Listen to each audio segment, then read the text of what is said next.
कहानी शुरू होती है शेल्स टाउन के 153rd मरीन बेस से। यहाँ 3 लोगों ने हमला कर दिया था। मिस वैलेंटाइन, मिस्टर 5 और बाद में मिस ऑल संडे भी आ जाती है। मिस वैलेंटाइन और मिस्टर 5 वहाँ मौजूद मरीन्स को बेरहमी से मार रहे होते हैं। मिस वैलेंटाइन को इन लोगों से बहुत ज्यादा नफरत होती है। तभी मिस ऑल संडे भी वहाँ पहुँच जाती है। एक घायल सोल्जर किसी तरह भागकर अपने कमांडर रिपर के पास जाता है और बोलता है कि पायरेट्स ने बेस पर हमला कर दिया है। उसी समय दरवाजा तोड़ते हुए मिस ऑल संडे कमरे के अंदर आती है। वो अपनी अजीब ताकत का इस्तेमाल करती है और बिना ज्यादा लड़ाई किए ही सारे सोल्जर्स को मार गिराती है। उसे तो तलवार या बंदूक चलाने की भी जरूरत नहीं पड़ती। इसके बाद वो सीधे कमांडर रिपर के पास चली जाती है। उसे खुद कमांडर को मारने की भी जरूरत नहीं पड़ती क्योंकि उसका काम तो उसका ही एक आदमी खत्म कर देता है। मिस ऑल संडे की ताकत बहुत ही अजीब होती है। वो एक जिंदा बचे सोल्जर से पूछती है, यहाँ मरे हुए लोगों की लाशें कहाँ छुपाते हो? वो लोग अपने ही साथी मिस्टर 7 की बॉडी को देखने जाते हैं। ये देखकर मिस वैलेंटाइन बोलती है कि मिस्टर 0 को ये बात बिल्कुल पसंद नहीं आएगी। तभी मिस ऑल संडे बोलती है कि ये सब जोरो का किया हुआ काम है, इसलिए हमें उसे ढूंढना पड़ेगा।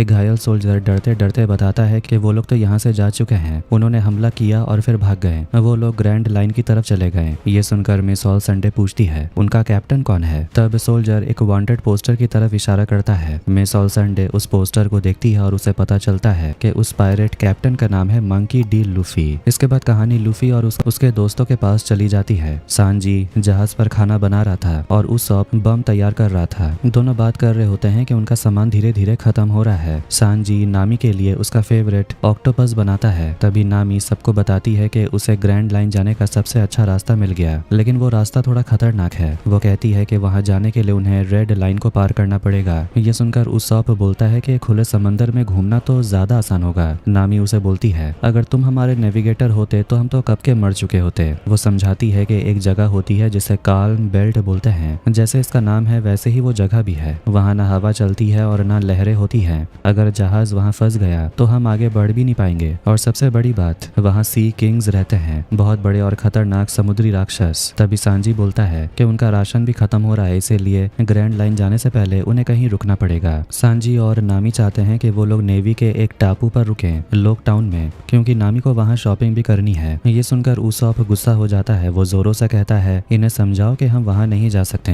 क्योंकि हमारा वांटेड पोस्टर छप चुका है। लेकिन जोरो भी कह देता है कि ये तो अच्छा आइडिया है। तभी लूफी नीचे आता है। उसॉप उसे समझाता है कि अपने दोस्तों को बोलो कि हम उस आइलैंड पर नहीं जा सकते। तब नामी बोलती है कि हमें लोक टाउन जाना ही होगा, वहाँ हमें शॉपिंग करनी है। जोरो भी कहता है कि उसे भी नई तलवार खरीदनी है। फिर नामी बताती है कि लोक टाउन वही जगह है जहाँ गोल्ड रॉजर को मौत की सजा मिली थी। ये वही जगह है जहाँ पायरेट किंग का अंत हुआ था और यहीं से वन पीस की कहानी भी शुरू हुई थी। ये सुनकर तो लूफी बहुत एक्साइटेड हो जाता है और तुरंत अपने जहाज का रुख लोकटाउन की तरफ मोड़ देता है। इसके बाद कहानी फ्लैशबैक में जाती है। जगह है लोकटाउन और ये वो दिन है जब गोल्ड रॉजर को सजा मिलने वाली थी। मौत से पहले वाइस एडमिरल गार्प उससे मिलने आता है। दोनों आपस में बात करते हैं और साफ पता चलता है कि वो दोनों कितने बड़े दुश्मन हैं। रॉजर बोलता है कि हमारी कितनी बार लड़ाइयाँ हो चुकी हैं। फिर वो गार्प से एक अजीब सा बात बोलता है। वो कहता है कि आज मैं तुमसे कुछ मांगना चाहता हूँ। मेरा एक बेटा है, उसे ढूंढो, उसकी देखभाल करो और उसे सुरक्षित रखो। गार्ब पूछता है, तुम्हें क्यों लगता है कि मैं ऐसा करूंगा? रॉजर जवाब देता है, क्योंकि किसी भी औलाद को उसके बाप की सजा नहीं मिलनी चाहिए और तुम एक अच्छे आदमी हो। तुम मुझे मारने वाले हो, लेकिन मुझे पता है कि तुम मेरे बेटे के साथ ऐसा कभी नहीं करोगे। गार्ब को उस पर काफी गुस्सा आता है, लेकिन वो बिना कुछ कहे वहां से चला जाता है। कहानी फिर प्रेजेंट में आती है। लूफी और उसके दोस्त लोक टाउन पहुंच जाते हैं। वहाँ बहुत ज्यादा चहल पहल होती है। ये सब देखकर लूफी बहुत एक्साइटेड हो जाता है। उसे खासकर वो जगह देखनी थी जहाँ गोल्ड रॉजर को मौत की सजा दी गई थी। नामी लूफी को इतना एक्साइटेड देखकर घबरा जाती है। उसे डर था कि कहीं वो पकड़े ना जाएं, इसीलिए उसे संभालने के लिए जिम्मेदारी वो सांजी को दे देती है। नामी सांजी को खाने का सामान खरीदने के लिए पैसे देती है। ये देखकर जोरो भी पैसा मांगता है क्योंकि उसे तलवार खरीदनी है। नामी उसे पैसे तो देती है, लेकिन बाद में उसे 300% इंटरेस्ट के साथ वापस करने होंगे। उसॉप चाहता है कि वो नामी के साथ ही रहे। इसके बाद वो सब लोग अपने अपने रास्ते चले जाते हैं। अब हम कैप्टन स्मोकर को देखते हैं। उसने एक पायरेट कोजे को पकड़ लिया है। कैप्टन उसकी आंखों में देखकर बोलता है कि कोई भी लुटेरा मुझसे बच नहीं सकता। वो ताशिगी को ढूंढ रहा था। एक सोल्जर बताता है कि वो आज कहीं नजर नहीं आई। ये सुनकर स्मोकर गुस्सा हो जाता है और बोलता है, आज के दिन बहुत सारे लोग लोकटाउन आते हैं जो सब पायरेट बनना चाहते हैं, इसलिए हमें हमेशा तैयार रहना होगा। इसके बाद वो गश्त लगाने के लिए निकल जाता है। उधर बाजार में नामी सारे वांटेड पोस्टर्स फाड़ देती है। पोस्टर्स देखकर तो उसॉप भी घबरा जाता है। तभी एक हरे बाल वाले लड़के की नजर नामी पर पड़ती है। उस समय नामी एक किताब देख रही थी जो असल में ईस्ट ब्लू का एटलास था। तभी उसॉप वहां आता है और अपने लिए उसने एक अजीब सा चश्मा खरीदा था। नामी वो एटलास खरीदना नहीं चाहती थी, लेकिन उसॉप उसे समझाता है कि तुम पूरी दुनिया का मैप बनाना चाहती हो, तुम्हें कहीं ना कहीं से तो थोड़े बहुत आइडियाज लेने होंगे, तभी तुम्हें समझ आएगा कि तुम्हारा बनाया हुआ मैप सबसे बेस्ट है। ये सुनकर नामी बोलती है तुमने सही कहा। फिर वो उसॉप से बोलती है कि उसे भी कुछ ऐसा करना चाहिए जिससे यहाँ से जाने के बाद उसे अपने घर की याद आए। उसॉप एक बड़े स्नेल के पास जाता है। ये अजीब सा स्नेल असल में इस दुनिया की कम्युनिकेशन टेक्नोलॉजी है। इसके बाद हम जोरो को देखते हैं। वो एक दुकान के बाहर एक लड़की से टकरा जाता है। उस लड़की का चेहरा देखकर जोरो को कुइना की याद आ जाती है। जोरो तलवार खरीदने के लिए एक दुकान के अंदर जाता है। दुकानदार इपोन मात्सु बताता है कि उसके दुकान में हर तरह की तलवार मिलती है, नई भी पुरानी भी। लेकिन जैसे ही जोरो अपने सारे पैसे मेज पर रखता है, दुकानदार बोलता है कि इस पैसे में तो बाहर रखी कबाड़ वाली तलवार ही मिलेगी। हालांकि वो जोरो की अपनी तलवार देखना चाहता है। तलवार देखने के बाद इपोन मात्सु बोलता है कि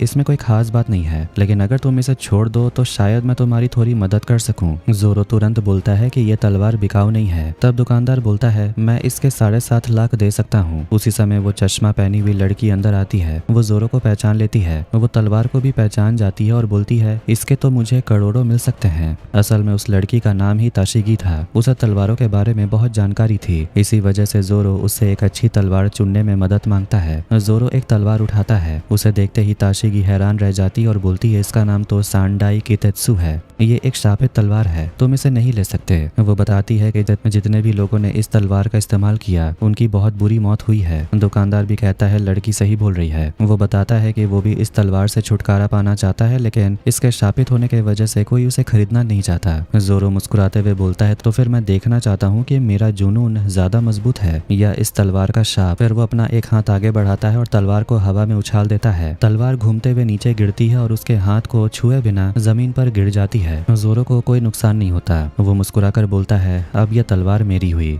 इधर लूफी और सांजी मछली खरीदने के लिए गए होते हैं। वहां उन्हें हाथी जैसी दिखने वाली एक मछली दिखती है और दुकान में उसका सिर्फ एक ही पीस बचा होता है। हरे बालों वाले आदमी को देख लेती है और उसका वॉलेट चुरा लेती है। वो गुस्से में आता है और अपना वॉलेट वापस लेता है। नामी उसे सलाह देती है कोई दूसरा शिकार ढूंढ लो जो थोड़ा बेवकूफ हो। गुस्से में वो लड़का वहां से चला जाता है। तभी उसॉप वहां आता है। नामी उसे बोलती है लगता है बारिश होने वाली है, चलो बाकियों को ढूंढते हैं। उधर दुकान में इपोन मात्सु जोरो को एक और शानदार तलवार दिखाता है जिसका नाम युबा शिरी है। दुकानदार बोलता है ये मेरी सबसे खास तलवार है, ऐसे सिर्फ 50 तलवारें ही पूरी दुनिया में मौजूद हैं। जोरो तलवार हाथ में लेता है लेकिन फिर उसे वापस कर देता है और बोलता है मेरे पास इतने पैसे नहीं हैं। दुकानदार बोलता है मैं तुमसे पैसे भी नहीं मांग रहा, तुम इसे ऐसे ही ले जाओ और मुझे माफ करना कि मैंने तुम्हें पहले ठगने की कोशिश की थी। वो आगे कहता है कि तुम्हें देखकर मुझे यकीन हो गया कि तलवार अपना मालिक खुद चुनती है और मैं हमेशा तुम्हारी खुशकिस्मती के लिए दुआ करूंगा। जोरो 2 नई तलवारें लेकर वहां से निकल जाता है। शाम के समय लूफी उस जगह को ढूंढ रहा होता है जहाँ सजा दी जाती है। तभी उसे वहाँ हरे बालों वाला वही आदमी मिलता है। साफ पता चल रहा है कि वो बाउंटी के लिए उसके पीछे पड़ा है, इसलिए वो लूफी और उसके दोस्तों का पीछा कर रहा है। वो कहता है कि मैं भी उसी जगह जा रहा हूँ, चलो मैं तुम्हें वहाँ ले चलता हूँ, मेरा नाम बार्टोलोमेओ है। इसके बाद वो लूफी को उस जगह ले जाता है जहाँ गोल्ड रॉजर को सजा दी गई थी। लूफी उसे पूछता है क्या तुम्हारा भी कोई सपना है जिसे तुम पूरा करना चाहते हो। ये सुनकर बार्टोलोमेओ हैरानी से उसे देखने लगता है। तभी कोई लूफी की हैट चुराने की कोशिश करता है। वो कोई और नहीं बल्कि बगी था। वो भी लूफी को मारकर उसके बाउंटी के पैसे लेने के लिए पहुंच चुका था। उसे लगता है कि बार्टोलोमेओ शायद लूफी का दोस्त है। बार्टोलोमेओ डर कर वहां से जाने लगता है लेकिन बगी उसे रोक लेता है। लूफी उसे पूछता है तुम मुझसे क्या चाहते हो और मुझे ढूंढा कैसे। असल में बगी आज लूफी को मार देना चाहता है। तभी वहां पर अलविदा भी पहुंच जाती है। उसे देखकर लूफी हैरान होता है लेकिन वो पूछता है तुम्हारा जहाज कैसा है। अलविदा गुस्से में कहती है तुमने ही तो मेरा जहाज जला दिया था। लूफी अपने गम पिस्टल से हमला करने वाला होता है लेकिन अलविदा को कोई नुकसान नहीं होता क्योंकि उसने स्लिप फ्रूट खा लिया था। इसका मतलब ये था कि लूफी उसकी तरफ जो भी फेंकेगा वो फिसलकर निकल जाएगा। तभी अलविदा लूफी को मारकर बेहोश कर देती है। जब लूफी को होश आता है तो वो बग्गी और अलविदा के कब्जे में था। उधर कैप्टन स्मोकर शहर में गश्त लगा रहा था। तभी उसके लोग आकर बताते हैं कि शहर में पायरेट्स देखे गए हैं। उसी समय एक छोटी लड़की गलती से स्मोकर से टकरा जाती है और उसकी आइसक्रीम गिरकर टूट जाती है, लेकिन स्मोकर उसे डांटने के बजाय बजाय ज्यादा पैसे देता है और बोलता है जाओ इससे और अच्छी आइसक्रीम खरीद लेना। तभी ताशिगी वहाँ पहुँचती है और स्मोकर के साथ चल पड़ती है। उधर नामी और उसॉप बाकी लोगों को ढूंढते हुए आते हैं। जोरो भी वापस आ जाता है और पैसे नामी को दे देता है और बोलता है अब इसकी जरूरत नहीं पड़ेगी, लेकिन नामी बोलती है कोई बात नहीं, लेकिन मैं इंटरेस्ट फिर भी वसूलूंगी। उसॉप हैरान होकर पूछता है तो ये शानदार तलवारें तुम्हें फ्री में मिल गई? जोरो मुस्कुराकर कहता है ऐसा ही समझो। तभी नामी बोलती है तूफान आने वाला है, हमें तुरंत जहाज पर लौटना पड़ेगा। उसी समय सांजी भी वापस लौट आता है, लेकिन लूफी अब तक नहीं लौटा। तभी आसपास के लोगों से उन्हें पता चलता है कि जिस जगह सजा दी जाती है वहाँ कुछ पायरेट्स देखे गए हैं। उधर अलविदा ने लूफी को सजा देने की तैयारी कर ली थी, वो भी मौत की सजा। लेकिन तभी वहाँ लूफी के दोस्त पहुंच जाते हैं। अलविदा उनसे लड़ने के लिए बाहर चली जाती है और फिर सबके बीच जबरदस्त लड़ाई शुरू हो जाती है। जोरो और उसका पुराना दुश्मन काबाजी आपस में लड़ने लगते हैं। उधर नामी अलविदा की चप्पल हटा देती है जिससे वो बार बार फिसलने लगती है। तभी उसॉप उसके चेहरे पर पेपर फेंकता है और इससे अलविदा फिसल कर पीछे गिर जाती है। दूर से कैप्टन स्मोकर ये सब देख रहा था, लेकिन वो अभी इंतजार करना चाहता है ताकि दोनों तरफ के पायरेट्स एक दूसरे को ही खत्म कर दें। इसी बीच ताशिगी दूरबीन से जोरो को देख लेती है और समझ जाती है कि वो एक पायरेट है। उधर बग्गी जैसे ही लूफी का सिर काटने वाला था, उससे पहले लूफी जोर से चिल्लाकर बोलता है मैं सबसे पहले वन पीस को ढूंढूंगा और मैं ही लुटेरों का बादशाह बनूंगा। ये सुनकर बग्गी हंसने लगता है और बोलता है बादशाह बनने के लिए दिमाग चाहिए जो अब तुम्हारे पास रहेगा नहीं। उधर लूफी के सारे दोस्त बग्गी के लोगों से लड़ रहे थे। तभी लूफी अपने दोस्तों से आखिरी बार सॉरी बोलता है और फिर जोर जोर से हंसने लगता है। उसकी हंसी देखकर सभी को गोल्ड रॉजर की याद आ जाती है। तभी जैसे ही बग्गी तलवार से लूफी को मारने वाला था, अचानक एक बिजली उसी पर गिर जाती है। बिजली गिरते ही बग्गी के टुकड़े टुकड़े हो जाते हैं और लूफी की जान बच जाती है। बार्टोलोमेओ दौड़कर लूफी की टोपी उठाता है और उसे वापस देता है। अब जैसे ही सब लोग वहां से निकलने वाले होते हैं, तभी कैप्टन स्मोकर वहां पहुंच जाता है ताकि वो सभी पायरेट्स को पकड़ सके। लूफी, सांजी और जोरो जहाज की तरफ भागने लगते हैं, लेकिन तभी सामने ताशिगी आ जाती है। वो कहती है मुझे पहले से ही लग रहा था तुम एक लुटेरे हो। फिर दोनों के बीच लड़ाई शुरू होती है। लड़ाई के दौरान जोरो उसके कोट में एक कट लगा देता है जिससे ताशिगी डर जाती है और बोलती है तुम कितने बेरहम हो। जोरो बोलता है मैं ये तलवार तुम्हें किसी भी हालत में नहीं दूंगा। उसके बाद वो उसे जिंदा छोड़कर वहां से चला जाता है। उधर कैप्टन स्मोकर लूफी और सांजी को रोक लेता है। लूफी कई बार हमला करता है लेकिन स्मोकर को कुछ नहीं होता। फिर स्मोकर अपने वाइट ब्लो से लूफी को पीछे ढकेल देता है और अपनी ताकत से उसे जकड़ लेता है। जैसे ही कैप्टन उसे मारने वाला था, तभी वहां एक रहस्यमय आदमी आ जाता है। वो स्मोकर को रोक देता है और फिर उसे लेकर अचानक गायब हो जाता है। जब लूफी को होश आता है तो वो और सांजी वहां से निकलकर अपने जहाज की तरफ चले जाते हैं। सांजी पूछता है आखिर वो आदमी कौन था? लूफी कहता है मुझे नहीं पता। उधर ताशिगी से मिलने मिस ऑल संडे आती है। वो ताशिगी को देखकर बोलती है मुझे पता है तुम्हारे सपने पूरे नहीं हो रहे हैं, ये लोग तुम्हारी कद्र नहीं करते। तुम खूबसूरत हो, अगर तुम आजाद होती तो पूरी दुनिया हासिल कर सकती थी और अब भी कर सकती हो। वो उसे अपना कार्ड देती है और वहां से गायब हो जाती है। थोड़ी देर बाद कैप्टन स्मोकर फिर वहां आता है। वो बोलता है जब गोल्ड रॉजर को सजा दी गई थी तब मैं वहीं था, जब उसे मौत मिली तब मैं वहां मौजूद था। मैं बस एक बच्चा था। उसी दिन मैंने ठान लिया था कि मैं किसी भी बच्चे को इस पागलपन से गुजरने नहीं दूंगा। तब से मैं समुद्री लुटेरे के खिलाफ लड़ रहा हूँ। वो कहता है अब आराम करो, कल हमें उसका शिकार करने निकलना है। लूफी बिल्कुल गोल्ड रॉजर की तरह हंस रहा था और हमें इसी के खिलाफ लड़ना है। उधर बार्टोलोमेओ आईने में खुद को देखता है और सोचता है कि एक दिन लूफी की तरह उसका भी वांटेड पोस्टर छपेगा। आखिरकार लूफी और उसके दोस्त रिवर्स माउंटेन पहुंच जाते हैं जो असल में ग्रैंड लाइन का एंट्रेंस है। ये देखकर लूफी बहुत ज्यादा खुश हो जाता है।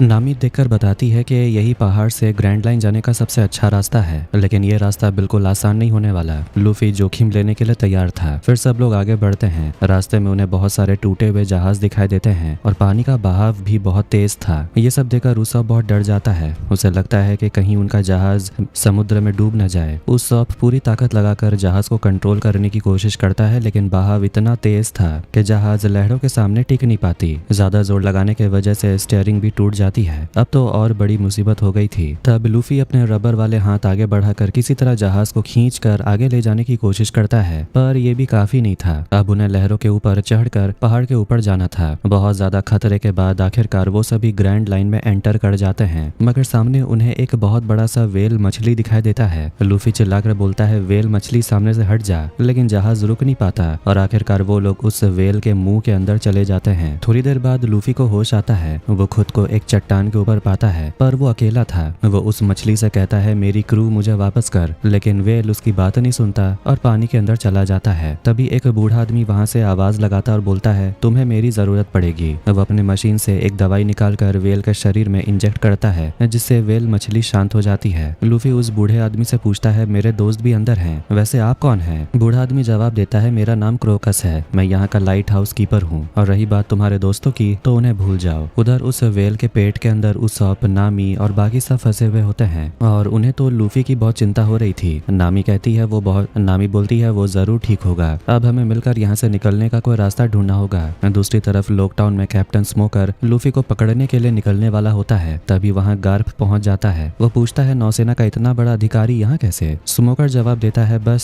सालगिरह मनाने आया था, वही जो गोल्ड रॉजर को सजा दी गई थी उसी की एनिवर्सरी। फिर स्मोकर दो ट्रेनिस को देखकर बोलता है ये बच्चे तुम कहाँ से उठा लाए? तो गार्प बोलता है जब तुम नए थे तुम भी कोई आदर्श बच्चे तो नहीं थे, इसलिए मजाक उड़ाना बंद करो, इन दोनों में सच में काफी काबिलियत है। इसके बाद गार्प और स्मोकर अलग से बात करने चले जाते हैं। उधर क्रोकस लूफी को एक कमरे में बंद कर देता है, लेकिन लूफी दरवाजा तोड़कर बाहर आता है और बोलता है मैंने कसम खाई है कि मैं अपना सपना जरूर पूरा करूंगा, लेकिन अपने दोस्तों के बिना नहीं, और उन्हें मैं इस व्हेल के अंदर से निकालने के लिए कुछ भी करूंगा। तब क्रोकस बोलता है कि अपने दोस्तों को बचाने का सिर्फ एक ही रास्ता है। उधर स्मोकर बताता है कि खबर मिली है कि लूफी वन पीस ढूंढने के लिए निकला है। गार्प कहता है वो पहला भी नहीं है और आखिरी भी नहीं होगा। स्मोकर बोलता है मैं उसे पकड़ लूंगा क्योंकि वो गोल्ड रॉजर के सपने को पूरा करने निकला है, मुझे उसे रोकना ही होगा। तब गार्प बताता है कि उनके पास रिजर्व माउंटेन के अलावा ग्रैंड लाइन में जाने का कोई रास्ता है नहीं, और वहां से जाना मतलब शायद वो लोग जिंदा ना बचे। फिर वो कहता है इसलिए अपना समय बर्बाद मत करो, हमें असली समस्याओं से लड़ना है। एलाबास्ता के साम्राज्य में सिविल वार होने वाला है और उनकी शहजादी भी अभी लापता है। इसके अलावा क्रांतिकारी सेना भी वर्ल्ड गवर्नमेंट को गिराने के लिए अलग अलग तरीके अपना रही है, और उनका नेता भी लोकटाउन में ही था और उसी ने उस पायरेट को भगाने में मदद की थी। उधर व्हेल के पेट के अंदर उन्हें एसिड मिलता है। सांजी कहता है कि यह एसिड उनके जहाज को पिघला सकता है और उन्हें भी। तभी उन्हें वहाँ एक डेड बॉडी मिलती है, जिसे देखकर उसॉप और सांजी दोनों बहुत ज्यादा घबरा जाते हैं। तभी अचानक डेड बॉडी जिंदा हो जाती है, ये देखकर वो दोनों तो और ज्यादा घबरा जाते हैं। वो लड़का बोलता है तुम्हारा जहाज काफी बढ़िया है, अब ये जहाज हमारा होगा। ये सुनकर सांजी उसे लड़ने लगता है। आखिर में वो लोग उसे एक ट्रैप में फंसा देते हैं और वो लड़का बेहोश हो जाता है। उसॉप घबरा कर बोलता है कहीं यहाँ और लोग तो नहीं है। जोरो एक बड़ा सा भाला बनाता है और नामी से बोलता है कि वो मछली के यूवुला पर हमला करेगा,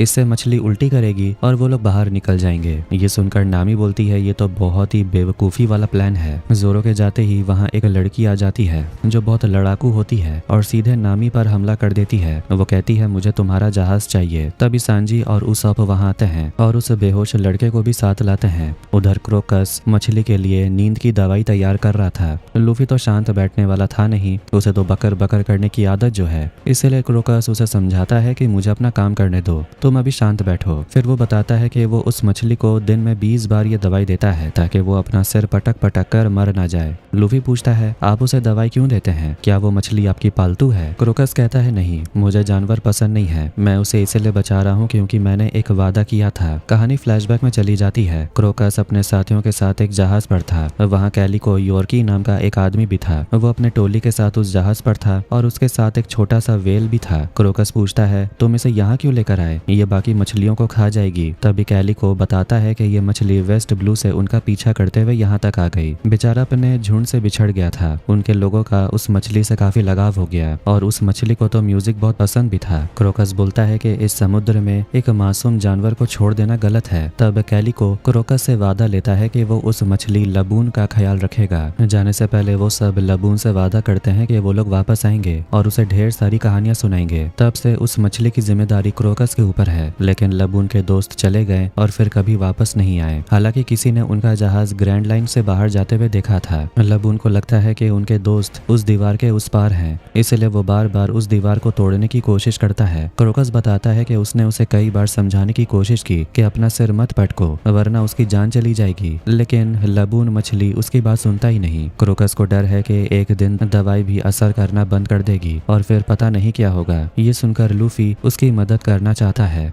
इधर मछली के पेट के अंदर सांजी उन दोनों से पूछता है तुम्हें हमारा जहाज क्यों चाहिए? लड़की जवाब देती है अगर मछली के पेट से बाहर निकलना है तो पैदल तो नहीं निकलेंगे ना। तभी जोरो उन दोनों को पहचान लेता है। वो लड़के के चेहरे से गंदगी साफ करता है और पता चलता चलता है कि वो तो मिस्टर 9 है और ये लड़की है मिस वेडनेसडे। ये दोनों बारोक वर्क्स के लिए काम करते हैं। नौसेना काफी समय से इस संगठन का पीछा कर रही है। उधर गार्प बताता है बारोक वर्क्स एक ऐसा संगठन है जिसकी जड़ें ग्रैंड लाइन से लेकर हर समुद्र तक फैली हुई है, लेकिन इनका मकसद क्या है ये अभी तक किसी को नहीं पता। इनका लीडर है मिस्टर जीरो। तभी ताशिगी अंदर आती है और फोटो में किसी को पहचान लेती है। गार्प स्मोकर से कहता है अब तुम्हारा मकसद होगा बारोक वर्क्स के एजेंट को जिंदा पकड़ना। उधर जोरो बताता है कि उसने मिस्टर 7 को मार दिया था क्योंकि उस समय लूफी वहां नहीं था। इसीलिए जोरो फैसला करता है कि इन दोनों को पानी में फेंक दिया जाए और मरने के लिए छोड़ दिया जाए। तभी मिस वेडनेसडे ताना मारते हुए नामी से बोलती है तुम्हें तो रास्ता देखना भी नहीं आता। नामी गुस्से में बोलती है अगर तुमने मेरा कॉम्पास नहीं चुराया होता तो मैं सही से काम कर पाती। तब मिस वेडनेसडे बताती है ग्रैंड लाइन में कॉम्पास काम नहीं करता, यहाँ लॉग पोस्ट काम करता है। ये सुनकर सब हैरान हो जाते हैं क्योंकि उन्हें लॉग पोस्ट के बारे में कुछ पता ही नहीं था। अचानक वेल जोर जोर से आवाज करने लगता है। उस बाहर फंसा हुआ था और वो एसिड में गिरने ही वाला था। मछली अपना सिर बार बार पटक रही थी, इसलिए अंदर सबको भूकंप जैसा महसूस हो रहा था। ये देखकर लूफी खुद मछली के पास जाने का फैसला करता है। लूफी मछली की आंख पर मुक्का मारता है जिससे मछली उसे झटका देकर गिरा देती है और फिर पानी के अंदर चली जाती है। उधर उसॉप की जान बचाने के लिए मिस वेडनेसडे भी सबकी मदद करती है। सब मिलकर उसॉप को बचा लेते हैं, इसीलिए वो एसिड में नहीं गिरता। लूफी मछली का दिल जीतने के लिए गाना गाने लगता है क्योंकि मछली को म्यूजिक बहुत पसंद था।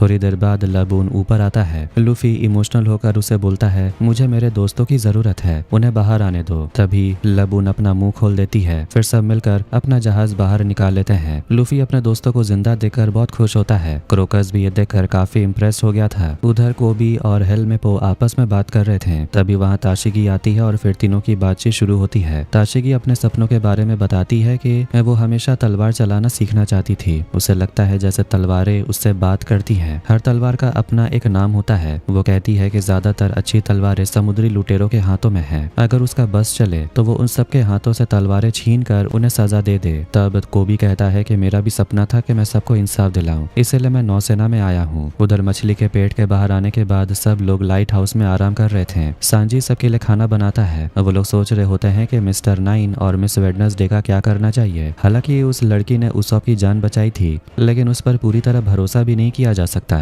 उधर नामी सोचने लगती है कि यहाँ सब कुछ अलग तरीके से काम करता है। उनके पास लॉग पोस्ट भी नहीं है, इसलिए वो यहाँ पूरी तरह अनजान है। तब क्रोकस बोलता है कि लॉग पोस्ट को समझना इतना मुश्किल भी नहीं है। वो बताता है कि ये अलग अलग आइलैंड के बीच के मैग्नेटिक फील्ड को नापता है। वो कहता है मेरे पास एक पुराना लॉग पोस्ट पड़ा होगा, मैं तुम्हें इसे चलाना सिखा दूंगा, फिर तुम इसे ले जाना। ये सुनकर नामी बहुत खुश हो जाती है। तभी लूफी क्रोकस से पेंट मांगता है। फिर वो लबून के चेहरे पर अपने झंडे का निशान बना देता है, एक खोपड़ी वाला पैरेट निशान। इसके बाद वो मछली से बोलता है ये हमारी दोस्ती की निशानी है, अब से तुम दीवार पर सिर नहीं पटकोगे, हम वापस आएंगे, ये हमारा वादा है। उधर कैप्टन स्मोकर ताशिगी से कहता है कि मैं ग्रैंड लाइन जा रहा हूँ, तुम यहाँ रहकर निगरानी रखना। ये सुनकर ताशिगी गुस्से में बोलती है मुझे भी आपके साथ जाना है, मुझे उस आदमी से वो तलवार लेनी है जो उसे रखने के लायक भी नहीं है। तब स्मोकर उसे वहाँ के सारे खतरों के बारे में बताता है। आखिर में वो ताशिगी को अपने साथ ले जाने के लिए मान जाता है। अब लूफी और उसके दोस्त ग्रैंड लाइन के अंदर और आगे बढ़ने के लिए निकल पड़ते हैं। उधर क्रोकस गोल्ड रॉजर की फोटो से बात करते हुए बोलता है क्या ये वही लड़का है जो वन पीस हासिल करेगा? शायद क्रोकस का गोल्ड रॉजर से कोई कनेक्शन था। इसी बीच नामी लॉग पोस्ट को देखकर बोलती है लगता है अगला आइलैंड अब ज्यादा दूर नहीं है।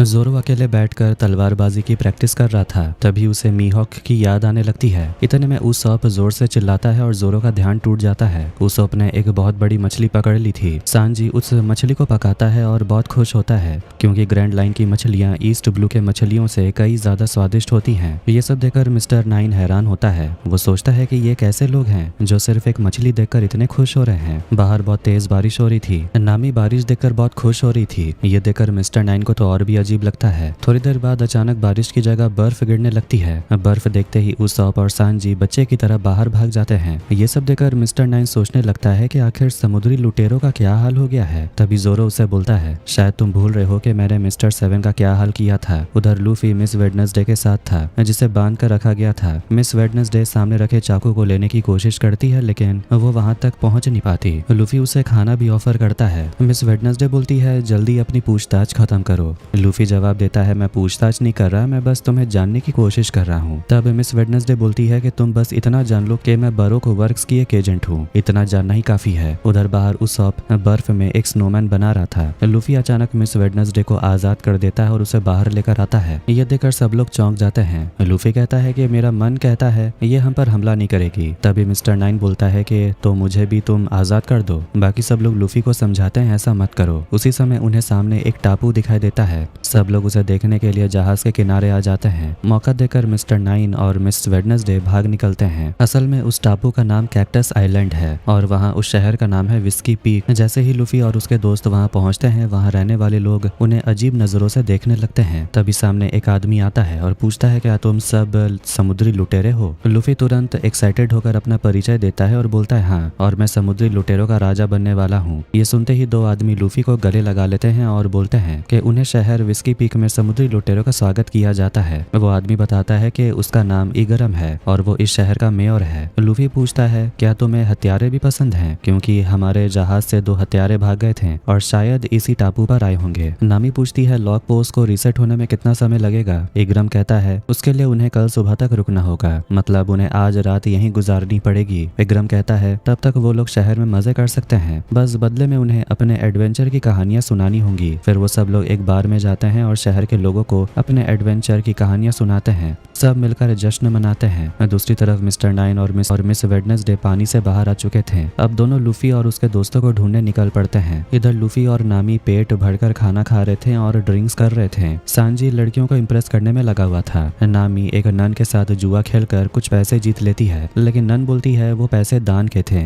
नामी उसे जवाब देती है वो तुम्हारी प्रॉब्लम है, मेरी नहीं। जोरो चुपचाप खड़ा था क्योंकि उसे लग रहा था कि वो अभी भी मीहॉक के बराबर नहीं पहुंच पाया। तभी लूफी उसे भरोसा दिलाता है कि इस एडवेंचर के बाद वो इतना ताकतवर हो जाएगा कि अगली बार जब वो मीहॉक से मिलेगा तो उसे हरा देगा। उधर 2 लड़कियां सांजी और उसॉप को अपने साथ आने के लिए बोलती हैं और दोनों कैसे मना कर सकते थे। लूफी एक बेकरी में आराम से खाना खा रहा था। तभी वहाँ इगरम आ जाता है। वो कहता है कि वो यूं ही समुद्री लुटेरों की खातिरदारी नहीं कर रहा, उसे पता है कि लूफी पर कितना बड़ा बाउंटी लगा है। फिर वो लूफी से पूछता है इतनी कम उम्र में तुमने ऐसा क्या किया कि तुम्हारे सिर पर इतना बड़ा इनाम रख दिया गया। लूफी बताने लगता है कि उसने पहले नौसेना को हराया, फिर एक बटलर को हराकर एक गांव को आजाद किया। ये सुनकर इगरम बोलता है इसका मतलब तो तुम लोगों की मदद कर रहे हो, लेकिन मैं तुम्हें बता दूं कि ग्रैंड लाइन बहुत खतरनाक जगह है। लूफी जवाब देता है कि मैं सिर्फ दिखने में बेवकूफ हूँ, लेकिन मुझे पता होता है कि किस पर भरोसा करना है और तुम मुझे अच्छे लगते हो, और हथियारों की टोली वाली लड़की भी। इगरम को तो उस लड़की का नाम भी पता होता है, मिस वेडनेसडे। यही पता चलता है कि इगरम असल में मिस्टर 8 है और मिस्टर 9 और मिस वेडनेसडे उसी के लिए काम करते हैं। उनके म्यूजिक और डांस से लूफी धीरे धीरे अपने होश खोने लगता है और आखिर में बेहोश हो जाता है। उधर नामी एक पुराने घर के अंदर आती है। वहाँ उसे बेहोश पड़े ट्यूलिप पायरेट्स मिलते हैं, मतलब कि इस टापू पर पायरेट्स सुरक्षित नहीं है। कि इतने में वहाँ पर एक आदमी आ जाता है। दूसरी तरफ वो 2 खूबसूरत लड़कियां अपने चाकू निकाल लेती हैं। अब साफ हो जाता है कि इस टापू पर लुटेरों को फंसाकर बुलाया जाता है और फिर उन्हें मार दिया जाता है। जोरो पर भी 2 लोग हमला करने के लिए आते हैं, लेकिन जोरो उन्हें आसानी से हरा देता है। तभी नामी वहाँ आती है और तुरंत लूफी को ढूंढने निकल जाती है। इसके बाद जोरो बार में मौजूद सभी लोगों को पीटना शुरू करता है। तभी मिस्टर 9 ताली बजाते हुए वहाँ आता है। जोरो समझ चुका था कि वहाँ मौजूद सभी लोग बारोक वर्क्स के लिए काम करते हैं। ये लोग लुटेरों को नशा कराते हैं और फिर उन्हें मार डालते हैं। मिस्टर 9 सबको बताता है कि इसी ने मिस्टर 7 को मारा था और उनके लीडर ने कहा है कि जो भी इसे मारेगा वो फ्रंटियर एजेंट बन जाएगा।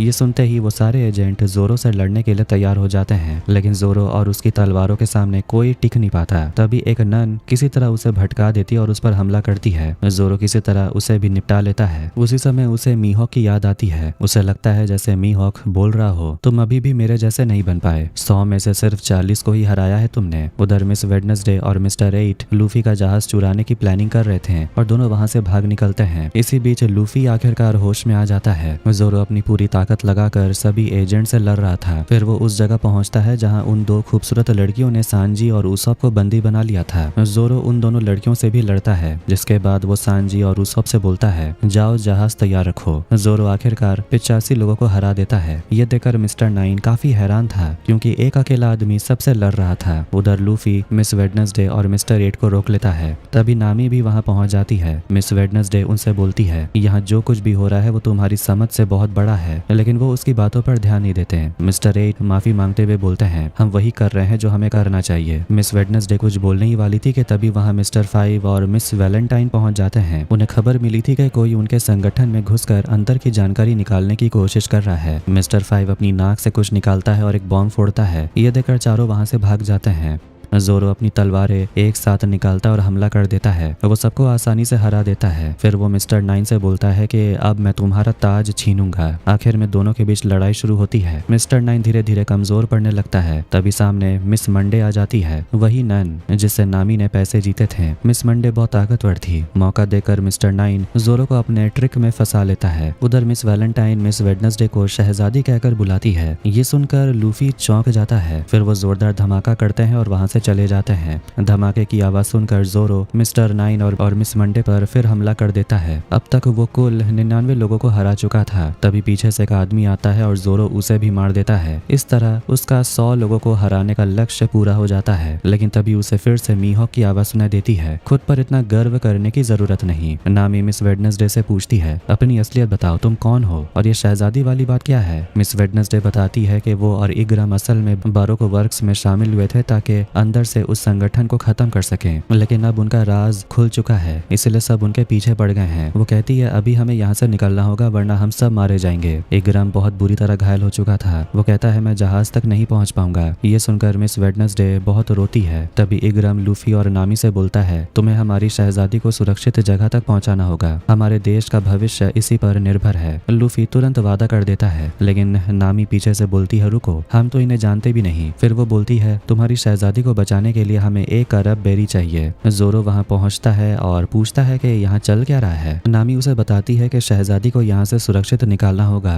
तभी इग्राम सबसे बोलता है, तुम लोग यहाँ से निकल जाओ, मैं यहाँ के लोगों को रोक कर रखूंगा। इसके बाद वो खुद मिस्टर 5 और मिस वैलेंटाइन के पास चला जाता है। इग्राम गोलियों से उन पर हमला करता है। उधर लूफी और उसके दोस्त और मिस वेडनेसडे किसी तरह जहाज तक पहुंच जाते हैं। मिस वेडनेसडे टूट जाती है क्योंकि उसे लगता है कि मिस्टर 5 ने इग्राम को मार डाला है। नामी उसे संभालती है और बोलती है, हिम्मत रखो, हम तुम्हारे साथ हैं। अगली सुबह मिस्टर 9 और मिस वैलेंटाइन बार में आते हैं और देखते हैं कि उनके 100 एजेंट्स मरे पड़े हैं, लेकिन मिस्टर 9 अभी भी जिंदा है। मिस्टर 5 उसे बताता है कि मिस वेडनेसडे असल में एलाबास्टा की लापता शहजादी है। वो मिस्टर 9 से कहता है उसे ढूंढो और अपना बदला पूरा करो। मिस्टर 9 पूछता है, मैं तुम्हारी बात क्यों सुनूं? मिस्टर 5 जवाब देता है, अगर तुम हमारी मदद नहीं करोगे तो तुम्हारे साथ भी बहुत बुरा होगा। मिस्टर 9 बोलता है, वो अभी भी मेरी पार्टनर है और मैं उसके साथ कभी गद्दारी नहीं करूंगा। मिस वैलेंटाइन उसे धमकाती है कि वो उसे मार डालेगी। मिस्टर 9 हंसने लगता है और बोलता है, मिस्टर 0 ने तुम दोनों को मेरे पार्टनर को रोकने के लिए भेजा था, लेकिन तुम असफल हो गए और सब जानते हैं कि मिस्टर 0 को नाकामी बिल्कुल पसंद नहीं। तुम चाहो तो मुझे मार सकते हो, लेकिन तुम दोनों भी ज्यादा समय तक जिंदा नहीं रहोगे। उधर जहाज पर शहजादी एक रूमाल को देखती है और बोलती है, मैं आपको निराश नहीं करूंगी। फिर वो अपने बाल में बांधती है और सबको बताती है कि मेरा नाम नेफरटारी वीवी है और मैं एलाबास्टा की शहजादी हूँ। वो आगे बताती है कि बारोको वर्क्स मेरे पिता और हमारे लोगों के बीच विद्रोह भड़का रहे हैं। इससे हमारे देश में कभी भी सिविल वॉर शुरू हो सकती है। मैं और इग्राम वो चीज ढूंढ चुके हैं जो बारोको वर्क्स को खत्म कर सकती है और हमारे साम्राज्य को बचा सकती है। वो है उनके लीडर मिस्टर 0 की असली पहचान। लेकिन ये जानकारी अभी तक मेरे पिता तक नहीं पहुंच पाई। तभी अचानक वहाँ पर आसमान से गुलाबी पंखुड़ियां गिरने लगती हैं। वो लोग देखते हैं कि वहाँ मिस ऑल संडे आ चुकी थी। वो मुस्कुराकर बोलती है कि ये जहाज तो काफी अच्छा है।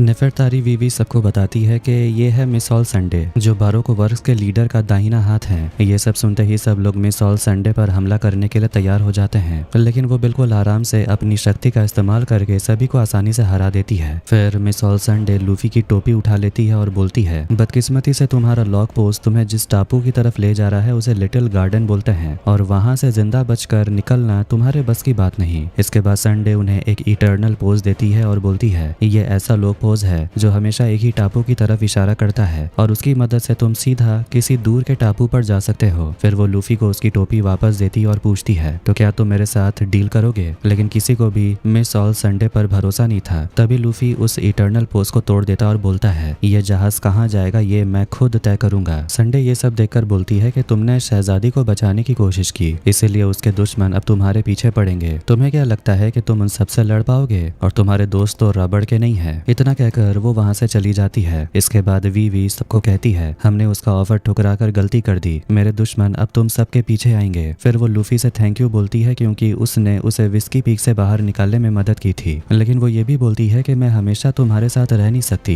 लिटिल गार्डन पहुंचते ही मैं एलाबास्ता जाने के लिए रास्ता ढूंढ लूंगी। आखिरकार सब लोग लिटिल गार्डन में पहुंच जाते हैं। वो जगह थोड़ी जंगल जैसी लग रही थी। ये देखकर उसॉप बोलता है, यहाँ तो सब कुछ कितना बड़ा बड़ा लग रहा है। वहाँ आसपास कोई नजर भी नहीं आ रहा था। तभी अचानक उन्हें एक बहुत बड़े जानवर के गुर्राने की आवाज सुनाई देती है। सांजी और जोरो तुरंत एक दूसरे को चैलेंज करते हैं कि जो पहले उस जानवर को मारेगा वही जीतेगा। इसके बाद सब लोग जहाज से उतरकर जंगल की तरफ जाने लगते हैं। रास्ते में उन्हें ऐसे पौधे दिखाई देते हैं जो जानवरों को भी खा सकते हैं। तभी वीवी नामी से पूछती है, लूफी ने संडे का ऑफर ठुकरा कर तुम सबको खतरे में डाल दिया, फिर भी तुम सब उसकी बात मानते हो, आखिर क्यों? नामी जवाब देती है, लूफी भले ही थोड़ा अजीब लगता हो, लेकिन वो जो भी करता आखिर में वही सही होता है। तभी लूफी उन्हें ऊपर एक पेड़ पर नजर आता है जो वहाँ आराम से फल खा रहा था, लेकिन उसॉप कहीं नजर नहीं आ रहा। नामी बोलती है शायद वो वापस जहाज पर चला गया होगा। वीवी जब लूफी के साथ होती है तो वो उसकी अजीब हरकतें देखकर उसे थोड़ा अजीब लगता है। लूफी वहाँ जो भी फल देखता है सब खाने लगता है। उसे इस बात की बिल्कुल परवाह नहीं होती कि इनमें से कुछ जहरीले भी हो सकते हैं। तभी अचानक उन्हें सामने डायनासोर जैसे बड़े जानवर दिखाई देते हैं। तभी वीवी बताती है कि ये टापू बहुत ही प्राचीन है, यहाँ आज तक कोई नहीं आया। ये सुनते ही लूफी बहुत एक्साइटेड हो जाता है और डायनासोर की सवारी करने के लिए उसकी तरफ दौड़ पड़ता है। दूसरी तरफ जोरो और सांजी अभी भी आपस में बहस कर रहे होते हैं। तभी उनके सामने एक खतरनाक डायनासोर टी-रेक्स आ जाता है। उधर नामी जहाज पर आती और उसॉप से पूछती है, तुम्हें क्या हुआ, सब ठीक तो है? उसॉप थोड़ा डरा हुआ होता है। वो कहता है कि मुझे ऐसे प्राचीन टापू पसंद नहीं, और वैसे भी उस लड़की ने हमें पहले ही बता दिया था कि यहाँ से हम जिंदा नहीं निकलेंगे। नामी बोलती है, वो तो बस हमें डराने की कोशिश कर रही थी, इधर उधर देखो ये जगह कितनी खूबसूरत है। तभी अचानक सामने एक खतरनाक आवाज सुनाई देता है। डर के मारे उसॉप मरने का नाटक करता है। उसी समय एक बहुत बड़ा सा जायंट राक्षस आ जाता है। वो नामी से पीने के लिए कुछ मांगता है और फिर खाना खाने के लिए नामी और उसॉप को उठाकर अपने साथ ले जाता है। उधर लूफी एक डायनासोर के ऊपर खड़ा होकर जोर जोर से चिल्ला रहा था। ये देखकर वीवी घबरा जाती है, लेकिन लूफी उसे खींचकर अपने पीछे बैठा लेता है। फिर दोनों डायनासोर की सवारी करते हुए आगे निकल पड़ते हैं। लूफी बहुत खुश होकर बोलता है कि मैं पहली बार किसी शहजादी से मिला हूँ। फिर वो वीवी को भरोसा दिलाता है कि वो उसे सुरक्षित उसके घर जरूर पहुंचाएगा। सांजी और जोरो दोनों मिलकर एक टी-रेक्स को गिरा देते हैं, उसे मार डालते हैं। उसके बाद दोनों में झगड़ा शुरू हो जाता है कि आखिरकार उस डायनासोर को किसने मारा। तभी जोरो को वहाँ कुछ अजीब सा नजर आने लगता है, लेकिन अचानक कोई उसे अपने वश में कर लेता है, उसके शरीर पर एक मार्क बनाकर। दूसरी तरफ एक और राक्षस लूफी और नेफारी वीवी को पकड़ लेता है। उधर पहले वाला राक्षस नामी और उसॉप को पकड़कर एक गुफा में ले जाता है। वहाँ नामी भागने का प्लान बनाती है। उसॉप उस जायंट का ध्यान भटकाने के लिए उसकी कुल्हाड़ी की तारीफ करने लगता है और बताने लगता है कि वो भी कितना बड़ा बहादुर योद्धा है। राक्षस उसकी बातों से खुश हो जाता है और उसे खाने के लिए गोश्त देता है। राक्षस का इतना अच्छा बर्ताव देखकर नामी पूछती है, तो क्या तुम हमें खाने वाले नहीं हो? जायंट बोलता है, तुम्हें ऐसा क्यों लग रहा है कि मैं तुम्हें खाने वाला हूँ? हम लोग इंसानों को नहीं खाते, मैं तो बस किसी से बात करने के लिए तरस रहा था। फिर वो माफी मांगता है कि अगर वो उससे डर गए हो तो।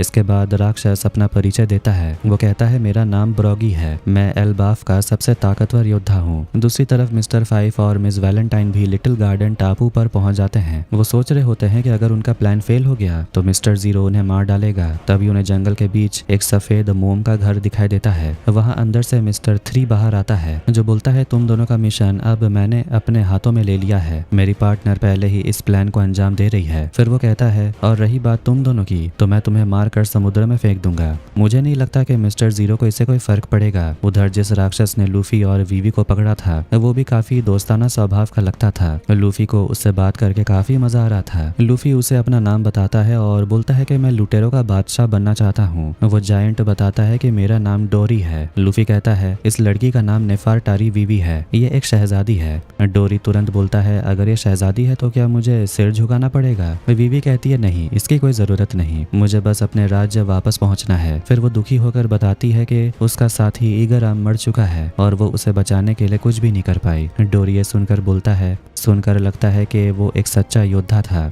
हमारे यहाँ योद्धाओं को आग दी जाती है ताकि उन्हें स्वर्ग की प्राप्ति हो। इसके बाद वीवी इग्राम की चीजों को आग लगा देती है और प्रार्थना करती है कि वो जहाँ भी हो अच्छे से रहें।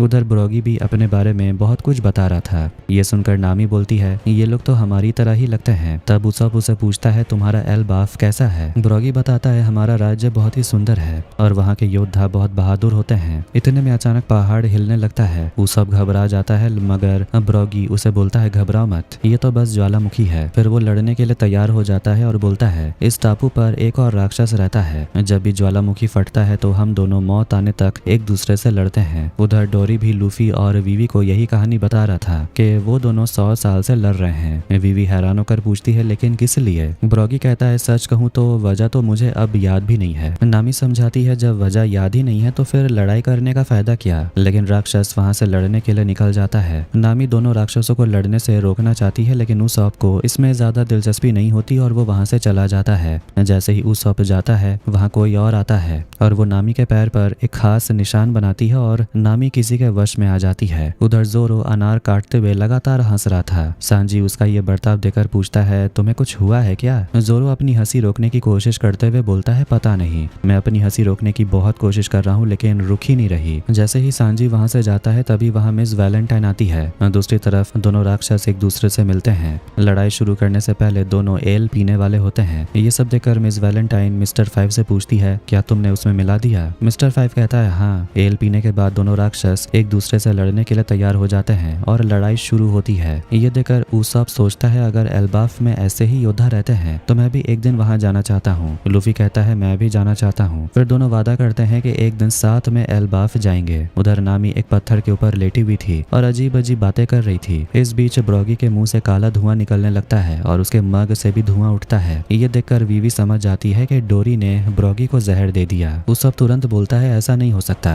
ये दोनों तो ईमानदारी से एक दूसरे से लड़ते हैं। तभी उन्हें शक होता है कि जरूर इस टापू पर उनके अलावा भी और कोई है और तभी उन्हें सामने मिस्टर 5 और मिस वैलेंटाइन दिखाई देते हैं। लूफी गुस्से में उनकी तरफ दौड़ पड़ता है। उधर उसप दोनों राक्षसों को लड़ाई रोकने के लिए बोलता है, लेकिन ब्रॉगी अब बहुत ज्यादा हिंसक हो चुका था। तभी डोरी ब्रॉगी के पेट में तलवार घोंप देता है और उसे बुरी तरह घायल कर देता है। उधर मिस वैलेंटाइन नामी के पास आती है। वो उसप को चट्टान से नीचे गिरा देती है और नामी को लेकर वहां से चली जाती है। उसप देखता है कि ब्रॉगी बहुत बुरी तरह घायल हो गया था। तब वो डोरी से कहता है कि ये बराबरी की लड़ाई नहीं थी, बारोक वर्क्स ने उसके ड्रिंक में बॉम्ब डाल दिया था जो उसके पेट में फट गया। ये सुनकर डोरी बहुत दुखी हो जाता है और जोर जोर से चिल्लाने लगता है क्योंकि उसकी गलती के वजह से उसका दोस्त मर गया। उधर लूफी एजेंट्स को पकड़ने के लिए जंगल में दौड़ रहा था। तभी उसे जंगल के बीच एक छोटी बच्ची दिखाई देती है। वो असल में मिस गोल्डन वीक थी, बारोक वर्क्स की एक और एजेंट। उसी समय वीवी लूफी को ढूंढते हुए वहां पहुंचती है, लेकिन तब तक गोल्डन वीक लूफी को अपने वश में कर चुकी थी और वो नामी की तरह एकदम डिप्रेस हो चुका था। इसके बाद गोल्डन वीक वीवी के पीछे पड़ जाती है। दूसरी तरफ उसप नामी को ढूंढते हुए जंगल में दौड़ रहा था, लेकिन दौड़ते दौड़ते गिर जाता है। उधर सांजी जहाज पर वापस आता है। उसके हाथों में बड़ा सा गोश्त था और वो सबको ढूंढ रहा था। इसी बीच वीवी जैसे ही जहाज की तरफ बढ़ती है तभी एक धमाका होता है और वहाँ मिस्टर 5 पहुंच जाता है। वो शहजादी को बेहोश कर देता है। उधर डोरी अपने दोस्त के साथ जो गलत हुआ उसका बदला लेना चाहता था। तभी वहाँ मिस्टर 3 आता है और डोरी के हाथ में मोम से बना एक चाकू घुसा देता है। उसने ये चाकू अपने वैक्स फ्रूट की शक्ति से बनाया था। जमने के बाद ये मोम लोहे जितना मजबूत हो जाता है। डोरी चिल्लाकर पूछता है, तुम्हें मुझसे क्या चाहिए? मिस्टर 3 बोलता है, मुझ पर भरोसा रखो।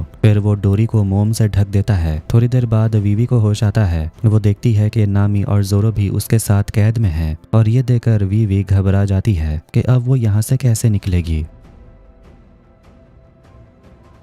जोरो और नामी बेफिक्र होकर हंस रहे थे, मुस्कुरा रहे थे, जैसे कि अपने वश में ही नहीं हो। वीवी उनके शरीर पर बने निशान देख लेती और वो तुरंत सब कुछ समझ जाती है। वो नामी से कहती है कि तुम्हें यह निशान मिटाना पड़ेगा, लेकिन नामी नहीं मानती। तब वीवी किसी तरह अपने पैर से नामी के ऊपर लगा रंग साफ कर देती है। जैसे ही रंग मिटता है नामी वापस अपने होश में आ जाती है। फिर नामी बोलती है कि उसे ऐसा लग रहा था जैसे वो अपने जज्बातों पर काबू नहीं कर पा रही थी। वीवी समझाती है, गोल्डन वीक रंग का इस्तेमाल करके लोगों को अपने वश में कर लेती है। ये रंग मिटाने से ही तुम आजाद हो सकते हो। लेकिन जोरो अपना रंग मिटाने नहीं देता और वो लगातार हंसते ही जा रहा था। वो लोग अपनी हथकड़ियां भी नहीं खोल सकते थे क्योंकि वो हथकड़ियां मोम की बनी थी जो लोहे से भी ज्यादा मजबूत है। उन्हें बचाने के लिए भी कोई नहीं आ सकता था क्योंकि सब लोग कहीं न कहीं फंसे हुए थे। अब लूफी ही उनकी आखिरी उम्मीद थी, लेकिन वो भी अपने होश में नहीं था। दूसरी तरफ मिस्टर 3 गोल्डन वीक से कहता है कि मुझे उनका कप्तान चाहिए, लेकिन गोल्डन वीक मना कर देती है और अपना रंग दिखाकर उसे धमकाती है। मिस्टर 3 कहता है ठीक है, जब तुम्हारा मन उससे भर जाए तो उसके कप्तान लूफी को मुझे लौटा देना। उधर उसॉप उनकी सारी बातें सुन लेता है। अचानक उसका पैर एक टहनी पर पड़ जाता है और आवाज हो जाती है, लेकिन वो तुरंत वहां से भाग निकलता है। वो लूफी तक पहुंच जाता है और उसे सब कुछ बताता है कि उनके दोस्त खतरे में है, लेकिन लूफी अभी भी अपने होश में नहीं था। वो बहुत उदास था, डिप्रेस था और बोलता है अब हम मर जाएंगे।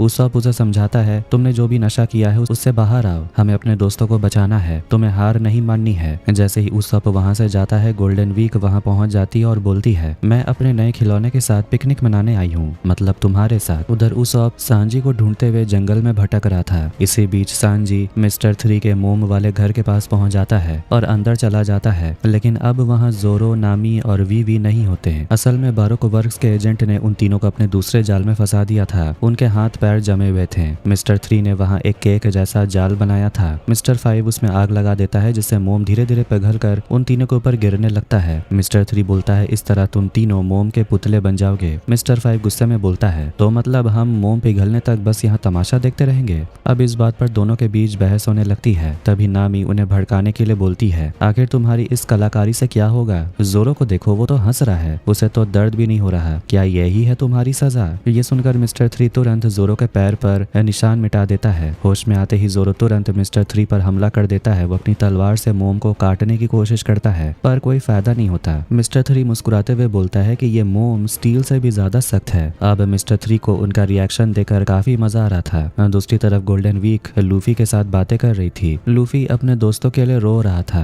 गोल्डन वीक उसे बोलती है अपने दोस्तों को भूल जाओ, उनके बिना तुम खुश रहोगे। दोस्त धोखा देते हैं लेकिन खिलौने नहीं। उनसे मन भर जाए तो उन्हें डिब्बे में रख सकते हो। फिर वो कहती है मैंने अपने मम्मी पापा को समझाने की बहुत कोशिश की थी लेकिन वो नहीं समझे, इसलिए मैंने उन्हें रंग लगाकर डिब्बे में बंद कर दिया। कुछ दिनों बाद सब खामोश हो गया। ये सुनकर लूफी और भी ज्यादा रोने लगता है। तभी गोल्डन वीक उसके चेहरे से रंग पोंछ देती और बोलती है तुम भी अब अपने दोस्तों को भूल जाओ। अब लूफी को थोड़ा थोड़ा होश आने लगता है, लेकिन तभी गोल्डन वीक उसके पैर पर चाकू घोंप देती है और उसे अपने ही साथ रहने के लिए बोलती है। उधर मिस्टर 3 के घर पर सांजी आराम से ड्रिंक कर रहा था। तभी उसे एक दराज में कुछ फाइलें मिलती हैं। उन फाइलों में उन सब की तस्वीरें थी, लेकिन उसमें सांजी की तस्वीर नहीं थी, इसलिए वो अपना फोल्डर ढूंढने लगता है। तभी अंदर से एक आवाज आती है, फोन बज रहा था। सांजी ट्रांसपॉन्डर उठाता है और दूसरी तरफ से मिस्टर 0 बोल रहा था। वो कहता है नौसेना को हमारी खबर लग गई है, इस तरह बात करना हमारे लिए खतरा बन सकता है, इसलिए जल्दी बताओ क्या वो शहजादी, वो पायरेट लड़का और उसके दोस्त मर गए? सांजी अपनी पहचान नहीं बताता और झूठ बोल देता है हाँ मैंने उन्हें मारकर दफना भी दिया। ये सुनकर मिस्टर 0 बहुत खुश होता है और बोलता है तुम हमेशा काम अच्छे से करते हो। वो कहता है सबको साफ करने के लिए मैंने अनलकीज को भेजा है, वो अभी वहाँ पहुँचने ही वाले होंगे। ये सुनते ही सांजी घबरा जाता है और जल्दी से वहाँ से निकलता है। तभी अनलकीज, इसमें के 2 लोग होते हैं, उस पर हमला कर देते हैं। एक ऑटर जो मिस्टर 13 था और एक वल्चर जो मिस फ्राइडे थी। दोनों सांजी पर गोली चलाने लगते हैं। दूसरी तरफ उसॉप देखता है कि ब्रॉगी को होश आ गया था। ये देखकर वो बहुत खुश हो जाता है और बोलता है अब तुम दोनों को लड़ने की जरूरत नहीं है, किसी ने तुम्हारे शराब में जहर मिला दिया था, वो लोग तुम्हें धोखे से मारना चाहते थे। ब्रॉगी गुस्से में पूछता है कौन है वो जिसने ये साजिश की? उसॉप कहता है उन्हीं लोगों ने मेरे दोस्त को पकड़ लिया, वो लोग मुसीबत में हैं, हमें उन्हें बचाना होगा। ब्रॉगी बोलता है तो फिर हम मिलकर अपने दुश्मनों का सामना करेंगे, लेकिन वो अभी भी घायल था और ठीक से उड़ भी नहीं पा रहा था। फिर भी वो उसे अपने कप्तान उसॉप पर पूरा भरोसा था कि वो कुछ करेगा। उसॉप डरते हुए बोलता है अगर मैं अकेले लड़ने गया तो मैं मारा जाऊंगा।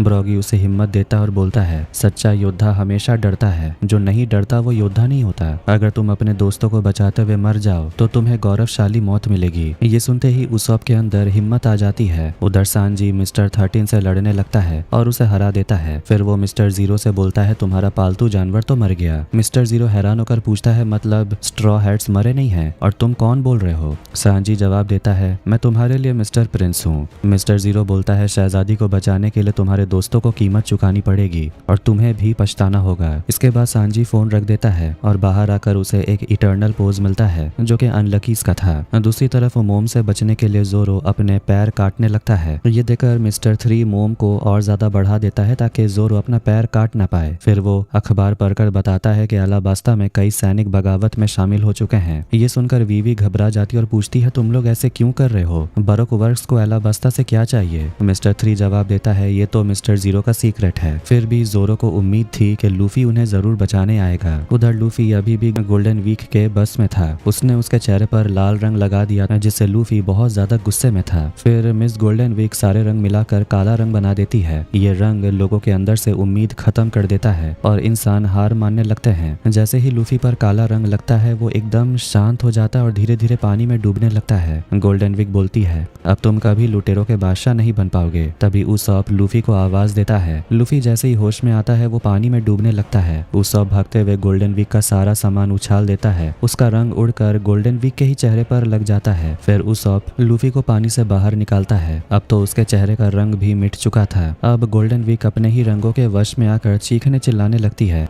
उसके बाद लूफी और उसॉप अपने दोस्तों को बचाने पहुंच जाते हैं, लेकिन तब तक उनके दोस्त लगभग पूरी तरह मोम में ढक चुके थे। लूफी गुस्से में 3 से बोलता है, तुमने उन दोनों जायंट्स को धोखे से लड़ाया, अब तुम्हें इसका अंजाम भुगतना पड़ेगा। लड़ाई शुरू होने से पहले मिस वैलेंटाइन उसॉप से बोलती है, हम तुम्हें मारना नहीं चाहते, लेकिन अब तुम बेकार में ही मारे जाओगे। मरने से पहले तुम्हारी कोई आखिरी ख्वाहिश? उसॉप बोलता है, मैं चाहता हूँ कि हम एल्बाफ के योद्धाओं की तरह निपटे, अकेले। मिस वैलेंटाइन उससे अकेले में लड़ने लगती है। उसॉप मोम से बने केक के ऊपर गिरता है और उससे मोम में दरार पड़ने लगती है। वैलेंटाइन बार बार उसे मारते रहती है और हर वार के साथ मोम और ज्यादा टूटने लगता है। उसॉप को बहुत मार पड़ रही थी, लेकिन वो फिर भी मुस्कुरा रहा था। आखिरकार मोम में इतनी दरार पड़ जाती है कि जोरो, नामी और वीवी आजाद हो जाते हैं और पूरा केक टूटने लगता है। हालांकि जोरो का एक पैर अभी भी मोम से फंसा हुआ था। तभी मिस्टर 5 उसे मारने के लिए बंदूक निकाल लेता है। उधर लूफी मिस्टर 3 से लड़ने की कोशिश कर रहा था, लेकिन मिस्टर 3 उसे अपने माया जाल में फंसाते ही जा रहा था। नामी मिस्टर 5 को जोरो की तरफ धक्का दे देती है, जिससे जोरो अपनी तलवार से मिस्टर 5 से लड़ने लगता है। दूसरी तरफ नामी और वीवी मिस वैलेंटाइन से लड़ने की कोशिश कर रही थी। आखिरकार मिलकर वो मिस्टर 5 और मिस वैलेंटाइन को हरा देते हैं। इधर मिस्टर 3 लूफी के दोनों हाथ भारी मोम के ढांचे में फंसा देता है, लेकिन मिस्टर 3 के लगातार हमलों से वो मोम टूट जाता है। लूफी अपना एक हाथ घुमाकर दूसरे हाथ में लगे मोम को भी तोड़ देता है और फिर मिस्टर 3 पर हमला करता है।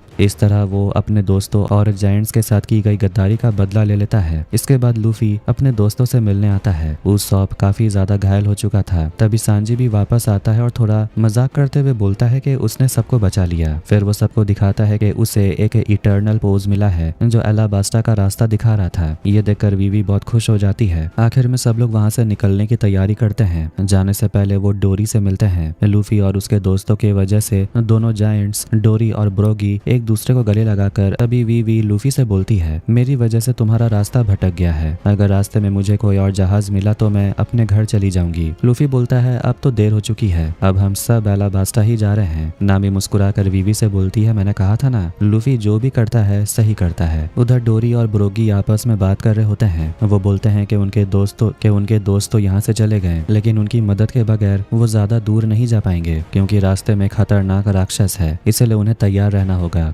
इसी बीच उसॉप को महसूस होता है कि कुछ उनकी तरफ बढ़ रहा है। तभी वो देखते हैं कि एक बहुत बड़ा सा गोल्ड फिश उनके रास्ते में आ गया है। उसॉप को अपने जायंट दोस्तों पर पूरा भरोसा था कि वो उन्हें बचा लेंगे, उन्हें बस आगे बढ़ते रहना था। तभी ब्रोगी और डोरी उनकी मदद करते हैं और उस बड़े गोल्ड फिश को मार गिराते हैं। फिर ब्रोगी बोलता है, अब मुझे याद आया कि हमारी लड़ाई किस वजह से शुरू हुई थी। हमने एक सी किंग को मारा था और हम इस बात पर लड़ रहे थे कि किसने बड़ा जानवर मारा। ये सुनकर दोनों में फिर से बहस होने लगती है कि किसने कौन सा बड़ा जानवर मारा था। उधर मिस वैलेंटाइन मिस्टर 3 पर चिल्ला रही होती है। वो कहती है, तुम्हारी वजह से वो लोग फिर से हमारे चंगुल से भाग गए, मौका मिलते ही हमें उन्हें मार देना चाहिए था। तभी फोन बजता है। वैलेंटाइन बोलती है, मैं मिस्टर 0 को सच बता दूं कि ये सब तुम्हारी वजह से हुआ। लेकिन मिस्टर 3 उसका चेहरा मोम से बंद कर देता और बोलता है, तुम मिस्टर 0 को कुछ नहीं बताओगी। उधर जहाज पर रात के समय सब दोस्त मिलकर मजे कर रहे थे। वो उसॉप के नाम से ड्रिंक करते हैं क्योंकि आज उसी ने सबकी जान बचाई थी। सांजी सभी को बताता है कि उसने मिस्टर 13 और मिस फ्राइडे को मार गिराया था। इसके बाद वो और जोरो फिर से झगड़ने लगते हैं कि डायनासोर को किसने मारा। नामी मुस्कुराकर वीवी से कहती है, इनका तो हमेशा ऐसा ही चलता रहता है। फिर वो बोलती है, वैसे यहाँ एक और लड़की होती तो मुझे अच्छा लगता। तभी अचानक नामी को बहुत थकान महसूस होने लगती है। वो सोने के लिए बाहर निकलती है, लेकिन बाहर जाते ही बेहोश होकर गिर जाती है।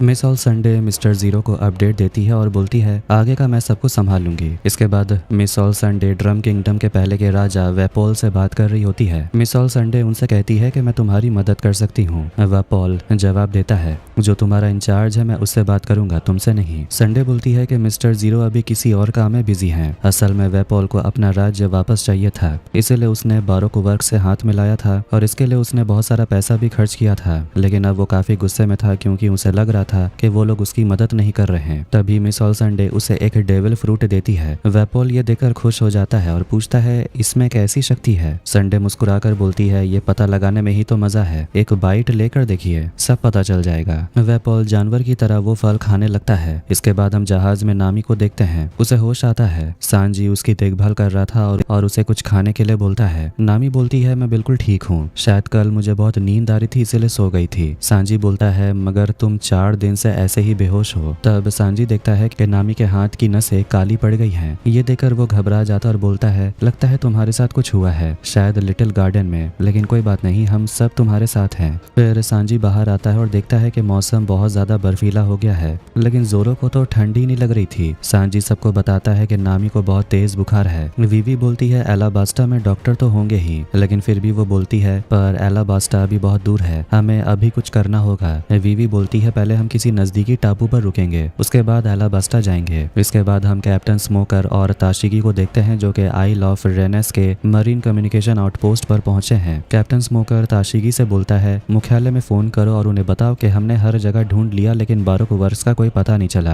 अब हमें लूफी और उसके दोस्तों को पकड़ना जरूरी है। तभी ताशिगी नीचे गिर जाती है क्योंकि वो एक डेड बॉडी से टकरा गई थी। उस आदमी को तलवार से मारा गया था। ये देखकर स्मोकर समझ जाता है कि स्ट्रॉ हैट्स यहीं से गुजरे थे। उधर लूफी और उसके दोस्त ड्रम किंगडम पहुंचने वाले थे। वीवी ने बताती है कि हम खुशकिस्मत है क्योंकि वहाँ अच्छे डॉक्टर भी हो सकते हैं, लेकिन वहाँ एक और बात बताती है ड्रम किंगडम और एलाबास्टा के राजनीतिक रिश्ते काफी खराब हैं। वेपोल को शायद मेरा वहाँ आना पसंद ना आए। इसके बाद कहानी 10 साल पहले की तरफ चली जाती है। वर्ल्ड गवर्नमेंट की एक मीटिंग चल रही थी। सब लोग इस बात पर चर्चा कर रहे थे कि समुद्री लुटेरों से कैसे बचा जाए। वो लोग उस समय के सबसे बड़े खतरे ड्रैगन के बारे में बात कर रहे थे। भले ही अभी उसके पास कम लोग हों, लेकिन उसकी क्रांतिकारी सेना दिन ब दिन बढ़ती जा रही थी और वर्ल्ड गवर्नमेंट के लिए खतरा बन सकता था। तभी वेपोल खड़ा होकर बोलता है ड्रम किंगडम का इससे कोई लेना देना नहीं है, मैं अपने लोगों को खाना पानी देता हूँ और वो आपस में खुश रहते हैं। अगर मेरे राज्य में से कोई भी बगावत के लिए खड़ा हुआ तो मैं उसके लिए सारी सुविधाएं बंद कर दूंगा। तभी एलाबास्टा के राजा कोबरा खड़े होते हैं। छिपकर वीवी भी मीटिंग देख रही थी। कोबरा बोलते हैं जो कि वीवी के पिता हैं, क्रांति भी अपनी आवाज जाहिर करने का एक तरीका है। जिनकी आवाज दबा दी जाती है वो कभी खुश नहीं रह सकते। एक समय था जब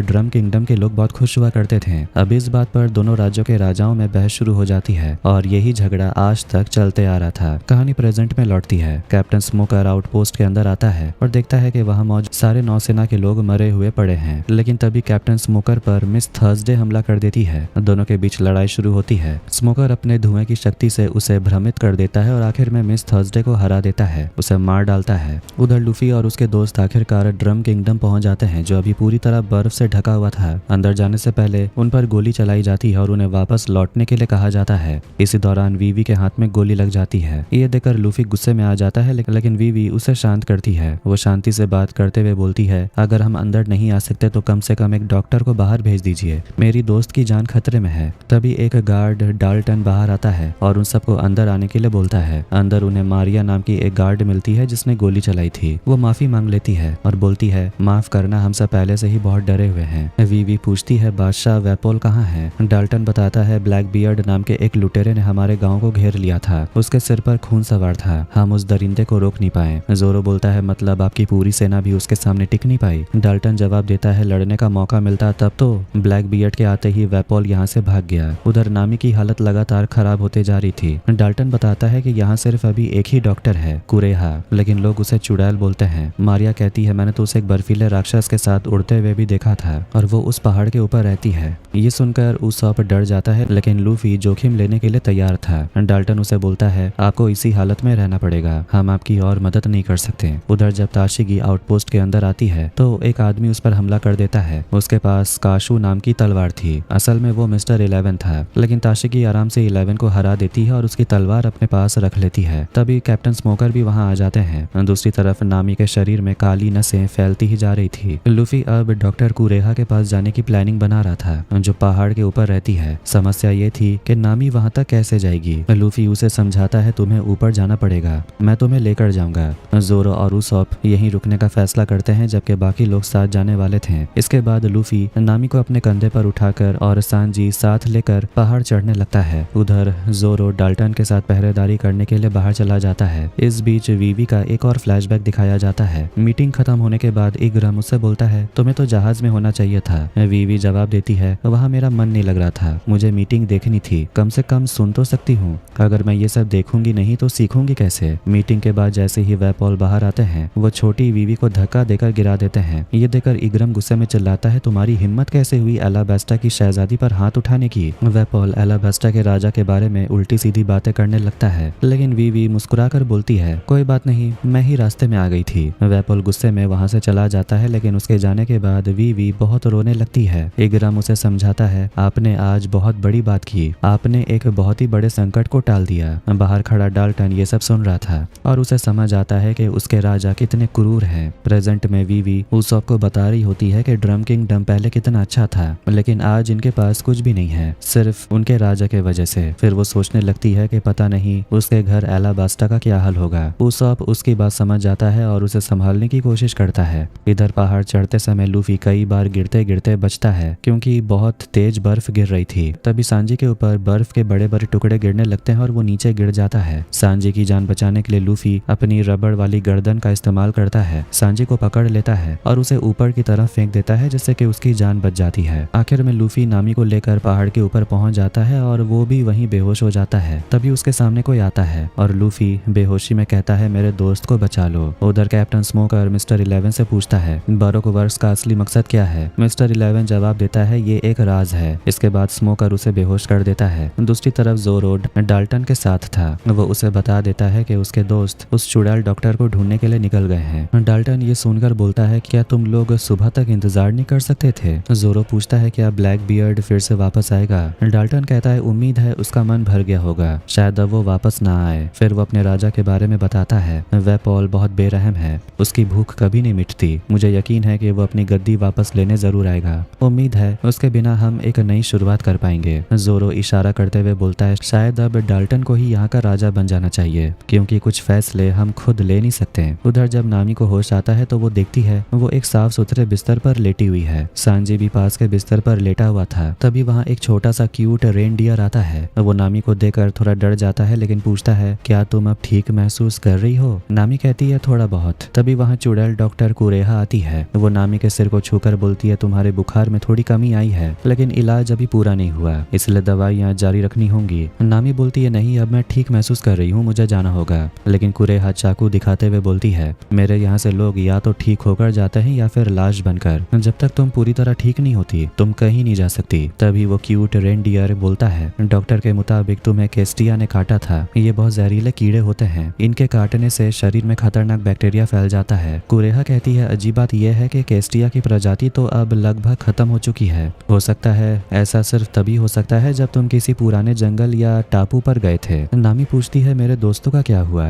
डॉक्टर बताती है सांजी की पसलियां टूटी हुई है लेकिन वो ठीक है। तभी लूफी वहाँ भागते हुए आता है और चिल्लाने लगता है ये चुड़ैल हमें पकाकर खा जाएगी। नामी बोलती है ये कोई चुड़ैल नहीं है। लूफी और सांजी नामी को ठीक देखकर बहुत खुश होते हैं। फिर कुरेहा लूफी से कहती है तुम जमकर मर ना जाओ इसलिए तुम्हें गर्म पानी में रखा था। इसके बाद सांजी सबके लिए खाना बनाने के लिए किचन में चला जाता है और लूफी जब उस क्यूट जानवर चॉपर को देखता है तो वो अपनी एक्साइटमेंट को रोक नहीं पाता और चिल्लाता है कि तुम आखिर क्या हो। ड्रम किंगडम का एक फ्लैशबैक दिखाया जाता है। जंगल के अंदर एक बहुत बड़ा रेनडियर भाग रहा था। उसके पीछे शहर के सैनिक पड़े हुए थे और उसे पकड़ने की कोशिश कर रहे थे। ये रेनडियर कौन है जल्दी पता चलेगा। अब कहानी वापस मेन स्टोरी में आती है। सांजी किचन में सबके लिए खाना बना रहा था, लेकिन लूफी की नजर तो उस प्यारे चॉपर पर थी। सांजी उसे पूछता है तुम हो कौन और हमसे बात क्यों नहीं करते। ये सुनकर चॉपर डर जाता है और तुरंत भाग निकलता है। तब सांजी मजाक में बोलता है अगर ये जानवर हमसे बात नहीं करता तो इसे सूप बना बनाकर पी जाते हैं। ये सुनकर चॉपर और डर जाता है। उसी समय लूफी को वहाँ एक बक्सा मिलता है जिसमें लुटेरों का एक झंडा रखा हुआ था। ये देखकर लूफी बहुत एक्साइटेड हो जाता है, लेकिन चॉपर गुस्से में आकर उस बक्से को तुरंत बंद कर देता है और दोनों पर चिल्लाता है, इसे हाथ मत लगाओ। वो कहता है, मैं एक रेनडियर था। इसके बाद सब लोग सांजी के बनाए हुए जूस को पी रहे थे। तभी डॉक्टर कुरेहा सांजी से बोलती है, क्या तुम यहाँ रहना चाहते हो? तुम अपनी पूरी जिंदगी यहाँ बावर्ची बनकर रह सकते हो। लेकिन सांजी उस ऑफर को मना कर देता है। तभी लूफी पूछता है, जब मैंने लुटेरों का झंडा छुआ तो चॉपर को इतना गुस्सा क्यों आया? तब डॉक्टर कुरेहा बताती है कि उसके छोटे से दिल में बहुत गहरा घाव है। उसने अपनी पूरी जिंदगी अकेले गुजारी है। उसका ना कोई परिवार है और ना ही कोई दोस्त। फिर वो आगे बताती है कि जब इस राज्य में सभी डॉक्टरों को ढूंढा जा रहा था, तब वेपॉल सभी डॉक्टरों को पकड़कर अपने महल में कैद कर रहा था। अगर कोई डॉक्टर उसका विरोध करता तो उसे मार दिया जाता था। इसी वजह से पूरे राज्य में सिर्फ 2 ही आजाद डॉक्टर बचे थे। एक थी कुरेहा और दूसरा था हिरिलुक। फ्लैशबैक में दिखाया जाता है कि दोनों डॉक्टर झाड़ियों में छिपे हुए थे ताकि सैनिक उन्हें पकड़ न ले। लेकिन दोनों डॉक्टरों की आपस में बिल्कुल भी नहीं बनती थी। वो हमेशा झगड़ते ही रहते थे। कुरेहा बताती है कि इस राज्य के सभी लोग बीमार हैं और वो सब एक मशरूम ढूंढ रहे हैं जो उनके इलाज में मदद कर सके, लेकिन असल में ऐसा मशरूम होता ही नहीं है। वहीं हिरिलुक बोलता है कि वो एक ऐसी दवाई पर काम कर रहा है जो पूरे राज्य को बचा सकती है। लेकिन कुरेहा बोलती है कि ड्रम किंगडम को बचाना नामुमकिन है। जब सभी सैनिक वहां से चले जाते हैं, तब हिरिलुक चुपचाप बाहर निकलता है और उसे जमीन पर छोटे छोटे पैरों के निशान दिखाई देते हैं। थोड़ा आगे जाकर उसे एक छोटा सा घायल रेनडियर मिलता है। हिरिलुक अपनी दवाई निकालता है जो टूटी हुई हड्डियों को जोड़ सकती है, लेकिन वो ध्यान से देखता है तो पता चलता है कि उस रेनडियर को गोली लगी है। हिरिलुक प्यार से आगे बढ़कर उसकी देखभाल करना चाहता है, लेकिन रेनडियर डर के मारे छटपटाने लगता है। तब डॉक्टर उसे समझाता है, डरो मत, मैं तुम्हें चोट नहीं पहुंचाऊंगा। कुछ समय बाद जब रेनडियर को होश आता है तो वो हिरिलुक के घर में था। फिर अचानक वो बोलने लगता है। उसकी आवाज भी बहुत प्यारी थी। ये देखकर हिरिलुक भी हैरान था कि एक जानवर बोल भी सकता है। ये छोटा सा जानवर कोई और नहीं बल्कि चॉपर ही था। चॉपर कहता है, अगर मैं इंसानों की तरह बोलने लगा तो लोगों को बहुत अजीब लगेगा। तब हिरिलुक बोलता है कि मैंने भी बहुत कहानियां सुनी है और गोलियों की आवाज भी। यहाँ रहने वाले लोगों को लगता है कि जंगल में कोई आदमखोर रहता है। शायद वो तुम्हें ही आदमखोर कहते हैं। इंसान कितने बेरहम हो सकते हैं। जब हिरिलुक उसके जख्म चेक कर रहा होता है तो मजाक में बोलता है, अगर तुम बोल सकते हो तो मैं भी तो बोल सकता हूँ, और मैं तो कुछ ज्यादा ही बोलता हूँ। ये सुनकर चॉपर हंसने लगता है। फिर हिरिलुक बोलता है कि जब तुम ठीक हो जाओगे तो अपने परिवार के पास वापस जा सकते हो। लेकिन चॉपर उदास होकर बोलता है, मेरा कोई परिवार नहीं है। मेरी नीली नाक की वजह से सब मुझसे नफरत करते हैं। ये सुनकर हिरिलुक बोलता है, अच्छा, मतलब सिर्फ इंसान ही जालिम नहीं होते। फिर वो उसे पूछता है, क्या तुमने कोई फल खाया था? चॉपर बोलता है, हाँ, मुझे भूख लगी थी इसलिए मैंने वो फल खा लिया। तब हिरिलुक को सब समझ आ जाता है। वो कहता है, एक खास फल होता है जिसे डेविल फ्रूट बोलते हैं। शायद तुमने वही फल खा लिया था और उसी के वजह से तुम ऐसे बन गए। फिर हिरिलुक उसे खाने के लिए ब्रेड देता है और उसका नाम रखता है टोनी चॉपर। कुरेहा आगे बताती है कि चॉपर 1 साल तक हिरिलुक के साथ रहा। इस दौरान उसके सारे घाव भर भी गए। धीरे धीरे दोनों एक दूसरे के अच्छे पार्टनर बन गए, लेकिन कभी कभी उनके बीच झगड़े भी हो जाते थे। एक बार एक गलत एक्सपेरिमेंट के दौरान चॉपर गलती से डॉक्टर पर चिल्ला देता है, लेकिन उसे एहसास होता है कि उसने पहली बार किसी से लड़ाई की। हिरिलुक हंसकर बोलता है, पहली बार इसीलिए क्योंकि पहली बार तुम्हें कोई पार्टनर जो मिला है। फिर वो चॉपर को एक टोपी पहनाता है। चॉपर खुशी से डॉक्टर को धन्यवाद बोलता है। फिर हिरिलुक बार बार अपने एक्सपेरिमेंट में फेल हो रहा था। एक दिन चॉपर उसे पूछता है, हम ये सब आखिर कर क्यों रहे हैं? तब हिरिलुक बोलता है कि इस किंगडम के लोग बीमार हो चुके हैं। उनके अंदर से उम्मीद खत्म हो गई है और ऐसे हालत में लोग जानवर बन जाते हैं, इसीलिए वो तुम पर गोली चला रहे थे, लेकिन मुझे इन लोगों को बचाना होगा। फिर हिरिलुक एक कहानी सुनाता है। वो कहता है, बहुत समय पहले एक डाकू हुआ करता था। वो बहुत अमीर था, लेकिन उसे दिल की बीमारी थी। एक दिन वो एक पहाड़ पर गया और वहाँ उसे चेरी ब्लॉसम दिखाई दिए। फिर वो एक डॉक्टर के पास गया। डॉक्टर ने उसे बताया कि वो अब ठीक हो चुका है। ये सुनकर चॉपर बोलता है, ये तो चमत्कार है। डॉक्टर के पास एक झंडा था जिस पर खोपड़ी का निशान बना हुआ था। उसे दिखाकर हिरिलुक बोलता है कि ये संकल्प का प्रतीक है। फिर वो समुद्री लुटेरों के बारे में बताता है। आगे वो कहता है कि इस दुनिया से भी दूर बहुत सारी दुनियाएं हैं। अगर मौका मिले तो यहाँ से निकल जाना, तब तुम्हें पता चलेगा कि हमारी परेशानियां कितनी छोटी हैं। याद रखना, तुम्हारी किस्मत समुंदर के उस पार है। असल में हिरिलुक बहुत बीमार था। उसे बीच बीच में खांसी आती थी। एक दिन अचानक वो चॉपर से कह देता है कि तुम अब जा सकते हो, तुम आजाद हो। ये सुनकर चॉपर रोने लगता है और वो कहता है, आपके अलावा मेरा कोई नहीं है, मैं आपको परेशान कभी नहीं करूंगा। लेकिन हिरिलुक उसे डांट देता है और नीली नाक वाला बेवकूफ कहकर दरवाजा बंद कर देता है। चॉपर बाहर से दरवाजा पीटता रहता है, लेकिन डॉक्टर दरवाजा नहीं खोलते। अंदर से तो वो फूट फूट कर रो रहे थे क्योंकि क्योंकि चॉपर उनके बेटे जैसा था। ये कहानी सुनकर तो सब लोग काफी इमोशनल हो जाते हैं। उधर हिरीलुक की हालत दिन प्रतिदिन खराब हो रही थी। कुरेहा उसे चेक करने आती है और बोलती है तुम्हारा समय अब नजदीक आ रहा है। हिरीलुक बोलता है मुझे अपनी 30 साल की मेहनत को अंजाम तक पहुंचाने के लिए थोड़ा और वक्त चाहिए। कुरेहा मजाक में कहती है तो फिर जाओ और चेरी ब्लॉसम देखने निकल जाओ। उसी समय चॉपर अभी भी बाहर ही था और छुपकर उनकी सारी बातें सुन रहा था। हिरीलुक चॉपर के बारे में बात करते हुए बोलता है मुझे उसे घर से निकालना पड़ा क्योंकि अगर मैं उसके सामने मर गया तो वो सदमा सहन नहीं कर पाएगा, इसलिए मुझे उसे उस दर्द से दूर रखना था। फिर वो घुटनों पर बैठ जाता है और कुरेहा से विनती करता है मेरे एक्सपेरिमेंट को पूरा कर देना और चॉपर का ख्याल रखना, लेकिन कुरेहा मना कर देती और वहां से चली जाती है। इसके बाद हिरीलुक अपना एक्सपेरिमेंट जारी रखता है। एक दिन अचानक उसका एक्सपेरिमेंट सफल हो जाता है। उसी समय घायल हालत में चॉपर अंदर आता है। उसके हाथ में एक मशरूम था। वो कहता है मौत की घाटी से मुझे यह मशरूम मिल गया। हिरीलुक ये देखकर हैरान हो जाता है। चॉपर रोते हुए बोलता है मैं आपको मरते हुए नहीं देख सकता। ये सुनकर हिरीलुक अपने बेटे की तरह चॉपर को गले लगा लेता है। फिर डॉक्टर उस मशरूम का सूप पी लेता है। इसके बाद हिरीलुक बाहर जाने की तैयारी करता है। वो अपने बक्से में कुछ हथियार भी रखता है और चॉपर को आराम करने के लिए घर के अंदर ही छोड़ देता है। थोड़ी देर बाद कुरेहा वहां आती है। तब चॉपर उसे बताता है कि उसे वो मशरूम मिल गया और डॉक्टर ने उसका सूप भी पी लिया। कुरेहा पूछती है कौन सा मशरूम? तब चॉपर किताब में दिखाता है। वो मशरूम पर बने खोपड़ी के निशान को दिखाकर बोलता है देखो इसका मतलब है कुछ भी पॉसिबल है। कुरेहा उस पर चिल्लाती और बोलती है ये तुमने क्या कर दिया? इस निशान का मतलब है ये मशरूम जहरीला है। जो भी ये मशरूम खाएगा वो 1 घंटे के अंदर मर जाएगा। असल में हिरीलुक को पता था वो जहर है, लेकिन उसने फिर भी उसे पी लिया। चॉपर हैरानी से पूछता है लेकिन वो ऐसा क्यों करेंगे? तब कुरेहा बोलती है क्योंकि वो तुमसे प्यार जो इतना करते हैं। फिर वो चॉपर पर गुस्सा होकर चिल्लाती है अगर तुम सच में लोगों की जान बचाना चाहते हो तो पढ़ाई करो, इस तरह से तुम लोगों की जान नहीं बचा पाओगे। ये सुनकर चॉपर फूट फूट कर रोने लगता है कि आखिर उसने ये क्या कर दिया। उधर हिरीलुक अपने आखिरी वक्त में महल के अंदर चला जाता है लड़ाई करने के लिए, क्योंकि वो वैसे भी मरने वाला था। वो राजा के पास पहुंचता है और बोलता है मैं बीमार लोगों का इलाज करने आया हूँ, मुझे उन लोगों के पास जाना है। वेपॉल पूछता है तुम्हें किसने बताया कि यहाँ कोई बीमार है? असल में ये सब डॉक्टर को वहाँ बुलाने की चाल थी और अब राजा उसे मार देना चाहता था।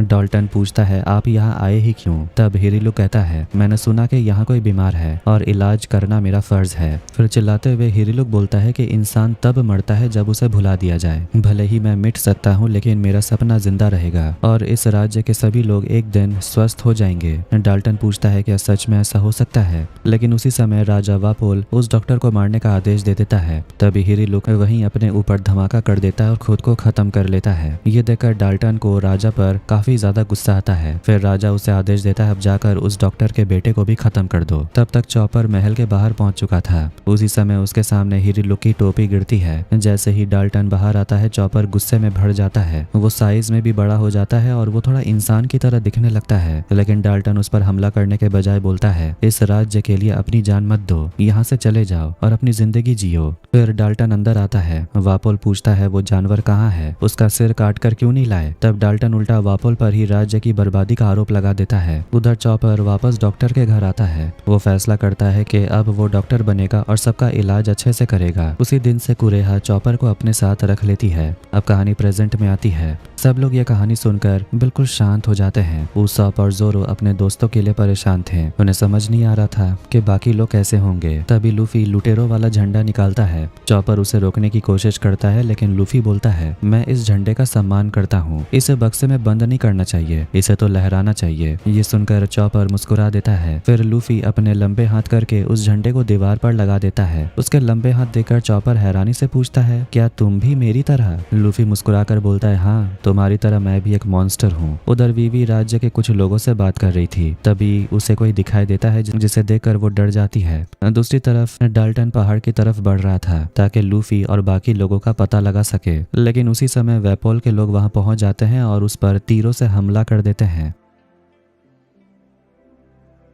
डाल्टन को पकड़कर वेपोल के पास लाया जाता है। वेपोल अब अपना ड्रम किंगडम वापस हथियाना चाहता था। वो अपना भाला खा जाता है और उसके हाथों से एक तलवार निकल आती है। ये सब डेविल फ्रूट की ताकत का नतीजा था। तभी अचानक डाल्टन राक्षस में बदल जाता है, मतलब कि वो भी डेविल फ्रूट खा चुका था। वेपोल उस पर तलवार से हमला कर देता है। डाल्टन उसे कहता है तुम अपने डॉक्टरों को साथ लिए बिना अपना राज्य हासिल नहीं कर सकते। राजा कहता है तुम उसकी चिंता मत करो। फिर वेपोल अपना मुंह खोलता है और उसके अंदर से उसकी सेना बाहर आने लगती है। उधर वीवी को मिस ऑल संडे मिलती है, जो अभी भी अपना पुराना हिसाब पूरा करने आई है। वीवी उसे कहती है, क्या तुम सच में मिस्टर जीरो की बातें मान मान कर पागल नहीं हो गई हो? मिस ऑल संडे कहती है, उसका अपना मकसद है और मेरा अपना। वैसे मैं तुम्हें बता दूं, मिस्टर जीरो के कहने पर वेपोल को डेविल फ्रूट दिया गया है, मंच मंच फ्रूट, तुम तो जानती हो, और वो अपना तख्त वापस हासिल कर ही लेगा, क्योंकि ऐसा लगता नहीं है कि तुम और तुम्हारे दोस्त उसे रोक पाओगे। और जब तुम अपने दोस्तों को मरते हुए देखोगी तब समझ जाना कि अलाबास्ता के लोगों के साथ भी वही होगा, और ये सब तुम्हारी ही गलती होगी। तभी जोरो दूर से वेपोल की फौज को आते हुए देख लेता है। वीवी उन्हें बताती है कि वेपोल वापस आ रहा है और उसने डेविल फ्रूट खा लिया है। फिर वीवी दोनों से बोलती है, तुम यहीं रुको, गांव वालों को तुम्हारी जरूरत है। फिर वो खुद लूफी को ढूंढने के लिए निकल पड़ती है। उसॉप उसे ऊपर चढ़ने के लिए एक हुक देता है, वो उसे शूट करके पहाड़ के ऊपर चढ़ने लगती है। इधर सांजी नामी का बहुत ख्याल रख रहा था, वो उसे समय समय पर सूप देता रहता है। नामी सूप की तारीफ करती और बोलती है, जेफ ने तुम्हें काफी अच्छा सिखाया है। सांजी बोलता है, ज्यादातर चीजें मैंने खुद सीखी है, मेरी माँ हमेशा बीमार रहती थी, इसलिए खाना बनाना ही मेरा एकमात्र मकसद बन गया था। अपनी माँ को याद करके सांजी काफी इमोशनल हो जाता है। तभी वीवी आखिरकार वहाँ पहुँच जाती है और सबको बताती है कि वेपोल आने वाला है। कुरेहा कहती है कि उन्हें यहाँ से निकलना होगा, लेकिन गाँव वालों को बचाने के लिए नहीं, बल्कि छिपने के लिए। वो लड़ाई नहीं करना चाहती थी, और अब तो वेपोल के पास ताकत भी आ चुकी है और वो तो मॉन्स्टर बन चुका है। तभी चॉपर डॉक्टर को रोक कर बोलता है, मैं भी लोगों की मदद करना चाहता हूँ, क्योंकि डॉक्टर का यही फर्ज होता है। इसके बाद सब लोग वहाँ से निकलने की प्लानिंग बनाते हैं। दूसरी तरफ किंगडम में सभी लोगों को सुरक्षित जगह पर रखा जाता है। कुरेहा गाँव वालों को बचाने के मूड में नहीं थी, लेकिन तभी उसे आसपास आवाज सुनाई देती है और उसे घायल डाल्टन मिलता है। डाल्टन डॉक्टर से कहता है, हेरी लुक लोगों की मदद करना चाहते थे, लेकिन मैंने उन्हें मार दिया, उसके लिए मुझे बहुत अफसोस है, लेकिन मैं वही गलती दोबारा नहीं दोहरा सकता। एक बेरहम राजा के वजह से मासूम लोगों की जान नहीं जानी चाहिए। अगर हम अभी खड़े नहीं हुए तो हम हमेशा के लिए उसके गुलाम बन जाएंगे। अब ये सुनकर कुरेहा उसकी मदद करने के लिए मान जाती है, लेकिन कहती है, इसका हिसाब मैं पूरा लूंगी। उधर बाहर जाने से पहले लूफी नामी का कोट पहन लेता है। तभी वहाँ वेपोल पहुंच जाता है और अपना हक छीनने के लिए वापस आया था। लूफी लड़ने के लिए स्ट्रेचिंग करने लगता है। तभी वीवी कहती है, रुको, अब मेरी बारी है। वेपोल राजकुमारी से कहता है, तुम क्या ही कर लोगी, तुम तो अभी भी वही डरी हुई बच्ची हो जो बहुत साल पहले मैंने देखा था। वीवी जवाब देती है, राजा होना क्या होता है ये तुम कभी नहीं समझ पाओगे। मेरे पिता को तुम और बारोक वर्क्स कभी नहीं तोड़ पाओगे, और तुम मुझे भी कभी झुका नहीं पाओगे। समझौते का एक वक्त होता है, लेकिन अब अंजाम का वक्त है। इतना कहकर वीवी वेपोल को एक जोरदार मुक्का मारती है। वेपोल बड़ी तलवार से हमला करने ही वाला होता है कि तभी लूफी राजकुमारी को बचा लेता है। इधर किंगडम के अंदर वेपोल की सेना घुस आती है। जोरो, उसॉप और मैरी सब लड़ने के लिए तैयार हो जाते हैं। जंग शुरू होती है, लेकिन उसकी सेना पर किसी भी चीज का ज्यादा असर नहीं हो रहा था। उसी समय चॉपर नामी का आईवी बदलने के लिए आता है। सांजी चॉपर से कहता है, हमें निकलना है, अपना मुंह बंद रखो वरना मैं तुम्हारी चटनी बना दूंगा। तभी चॉपर अचानक अपने आकार में बड़ा हो जाता है। इसे देखकर दोनों डर जाते हैं। उसी समय वेपोल के दो आदमी वहां आ जाते हैं। चॉपर उनके हमले से नामी को बचा लेता है। फिर सांजी और चॉपर मिलकर उन दोनों से लड़ने लगते हैं। दूसरी तरफ वेपोल और लूफी के बीच जबरदस्त लड़ाई शुरू हो जाती है। लड़ाई के दौरान वेपोल नामी का जैकेट काट देता है। लूफी के हाथ में भी कट लग जाता है। उधर डाल्टन भी मैदान में पहुंच चुका था और वेपोल की सेना से लड़ने लगता है। जब उसॉप उसे राक्षस के रूप में देखता है तो सोचने लगता है, क्या सबने यहाँ डेविल फ्रूट खा लिया है? यहाँ डेविल फ्रूट की खेती होती है। उधर लूफी वेपोल के मुंह को अपने हाथ से पकड़ लेता है और उसे बंद कर देता है। इससे वेपोल के शरीर के अंदर एक जोरदार धमाका हो जाता है। वेपोल का एक आदमी अपनी स्टैटिक एनर्जी वाली ताकत से सांजी और चॉपर को आपस में जोड़ देता है, लेकिन दोनों किसी तरह उसे बाहर निकल आते हैं और फिर लड़ाई शुरू कर देते हैं। एक राक्षस मैरी पर हमला करने ही वाला था, लेकिन समय पर डाल्टन वहां पहुंच जाता है और उस राक्षस को मार देता है। ये देखकर जोरो बोलता है कि मुझे नहीं लगा था तुम वापस आओगे। डाल्टन जवाब देता है, यहाँ के लोग ही मेरे लिए सब कुछ हैं। तो जोरो कहता है, तुम तो एक लीडर की तरह बात कर रहे हो। उधर नामी अपना फटा हुआ कोट देखती है और गुस्सा होती है, लेकिन लूफी हट्टे खट्टे चॉपर को देखकर बहुत एक्साइटेड हो जाता है। तभी वेपोल फिर से बाहर आता है और सबको धमकाते हुए बोलता है, मैं तुम सबको गोलियों से छनली कर दूंगा। वो अपनी शुरुआत झंडे से करता है। झंडे को बचाने के लिए लूफी तुरंत कूद पड़ता है और गोली उसे लग जाती है, लेकिन लूफी फिर भी खड़ा रहता है और कहता है, ये झंडा मजाक उड़ाने की चीज नहीं है। चॉपर कहता है, बिल्कुल सही कहा। फिर लूफी अपनी स्ट्रॉ हैट पहनता है और वेपोल पर जोरदार हमला करता है। आखिर में सब सब मिलकर वेपोल को खिड़की से नीचे बाहर फेंक देते हैं और वो पहाड़ से नीचे गिर जाता है। ये देखकर उसकी सेना का हौसला टूट जाता है और बाकी बचे सैनिक सरेंडर कर देते हैं। अब ड्रम किंगडम बच चुका था। कुरेहा डाल्टन से मिलती है और बोलती है, जितना मुस्कुराना है मुस्कुरा लो, मेरे पास इलाज करवाने के बाद तुम मुस्कुरा नहीं पाओगे। फिर वो बाहर वेपोल के लाए हुए डॉक्टरों को देखती है। कुरेहा सबकी जंजीरें खुलवाती है और उन्हें काम पर लगने को बोलती है। इसके बाद सब अपने अपने घर लौट आते हैं। उसॉप और जोरो भी वापस आते हैं और नामी को स्वस्थ देखकर खुश होते हैं। नामी कुरेहा का कोट पहनी हुई थी। डाल्टन और कुरेहा ये सुनकर हैरान हो जाते हैं कि लूफी ने अकेले वेपोल को हरा दिया। उधर चॉपर नए लोगों को देखकर छुप जाता है। डाल्टन वीवी के सामने झुककर उसे धन्यवाद कहता है क्योंकि उसके वजह से ये राज्य बच पाया। कुरेहा नामी से कहती है, तुम्हारा इलाज पूरा हो चुका है। तभी चॉपर बाहर आता है। सब लोग उसकी बहुत तारीफ करते हैं, कहते हैं कि उसकी ताकत कितनी अच्छी है, वो बहुत अच्छा लड़ाकू भी है और एक अच्छा डॉक्टर भी। चॉपर सबको चुप कराते हुए बोलता है, मुझे अच्छा लगा कि तुम लोग मुझसे अच्छे से बात करते हो, लेकिन मैं इंसान जैसा नहीं दिखता, इसलिए मैं किसी भी टोली का हिस्सा नहीं बन सकता। लेकिन लूफी एक्साइटेड होकर बोलता है, तुम हमारे साथ चलो। ये सुनकर चॉपर खुशी खुशी मान जाता है। चॉपर जाकर कुरेहा को बता देता है कि मैं उन लोगों के साथ जा रहा हूँ, मैं उनके जहाज का डॉक्टर बनूंगा और पूरी दुनिया घूमूंगा। कुरेहा उससे कहती है, मैंने तुम्हारे लिए कितना कुछ किया, तुम्हें रहने के लिए घर दिया, तुम्हें डॉक्टर बनाया, तुम मेरे साथ ऐसा करोगे? चॉपर कहता है, मैं हमेशा आपका एहसानमंद रहूंगा, लेकिन मेरे भी कुछ सपने हैं, मैं अपने सपनों को जीना चाहता हूँ। इतना कहकर वो जाने लगता है। डॉक्टर पीछे से चिल्लाते रहती है, तुम भी बिल्कुल हिरीलुक की तरह हो, तुम्हारा हाल भी वही होगा, चुपचाप इधर आओ। लेकिन चॉपर बिना रुके चला जाता है। फिर वो अपने दोस्तों के लिए गाड़ी लेकर आता है ताकि सब लोग वहां से समुद्र की तरफ जा सकें। कुछ देर बाद उनके निकलने का समय हो जाता है। जाते जाते चॉपर उस पहाड़ की तरफ देखता रहता है जहां उसने अपनी पूरी जिंदगी बिताई थी। उस जगह को छोड़कर जाने पर वो थोड़ा इमोशनल हो जाता है। तब उसॉप उसे कहता है, मुझे पता है अपना घर छोड़ने पर कैसा लगता है, लेकिन घबराओ मत, अब हम सब तुम्हारे साथ हैं। तभी चॉपर को याद आता है कि वो अपना बैग भूल गया जिसमें उसकी सारी दवाइयां थी। तभी नामी उसका बैग लेकर आती और बोलती है,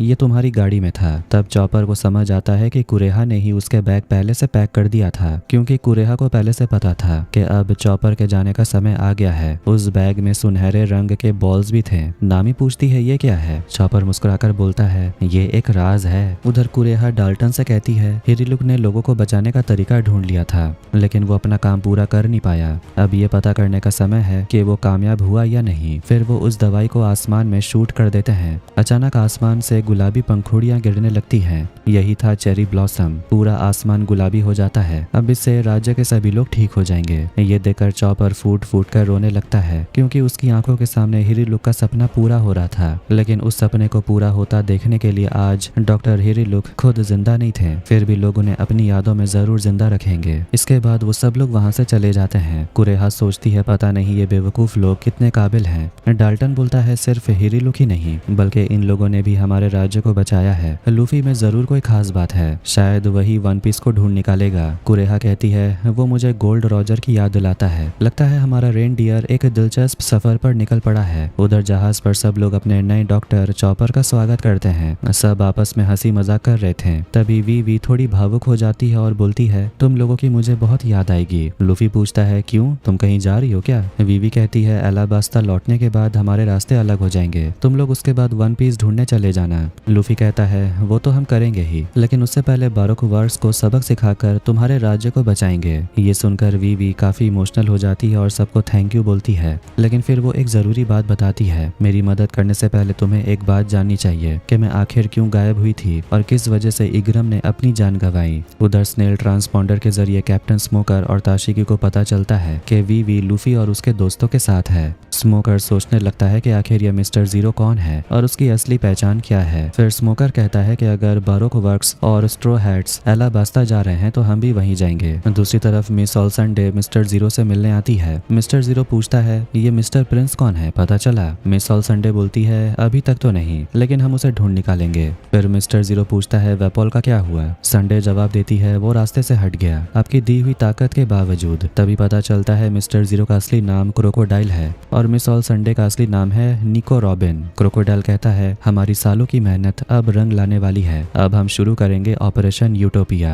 एलाबास्ता खत्म हो जाएगा और मैं अपने लक्ष्य के एक कदम और करीब पहुंच जाऊंगा और आखिर में मैं हासिल करूंगा वन पीस। और इसी के साथ सीजन 2 यहीं पर एंड हो जाती है। तो कैसा लगा आज का वीडियो कमेंट करके जरूर बताना। वीडियो पसंद आया तो वीडियो को लाइक कर दे, चैनल को भी सब्सक्राइब कर दें।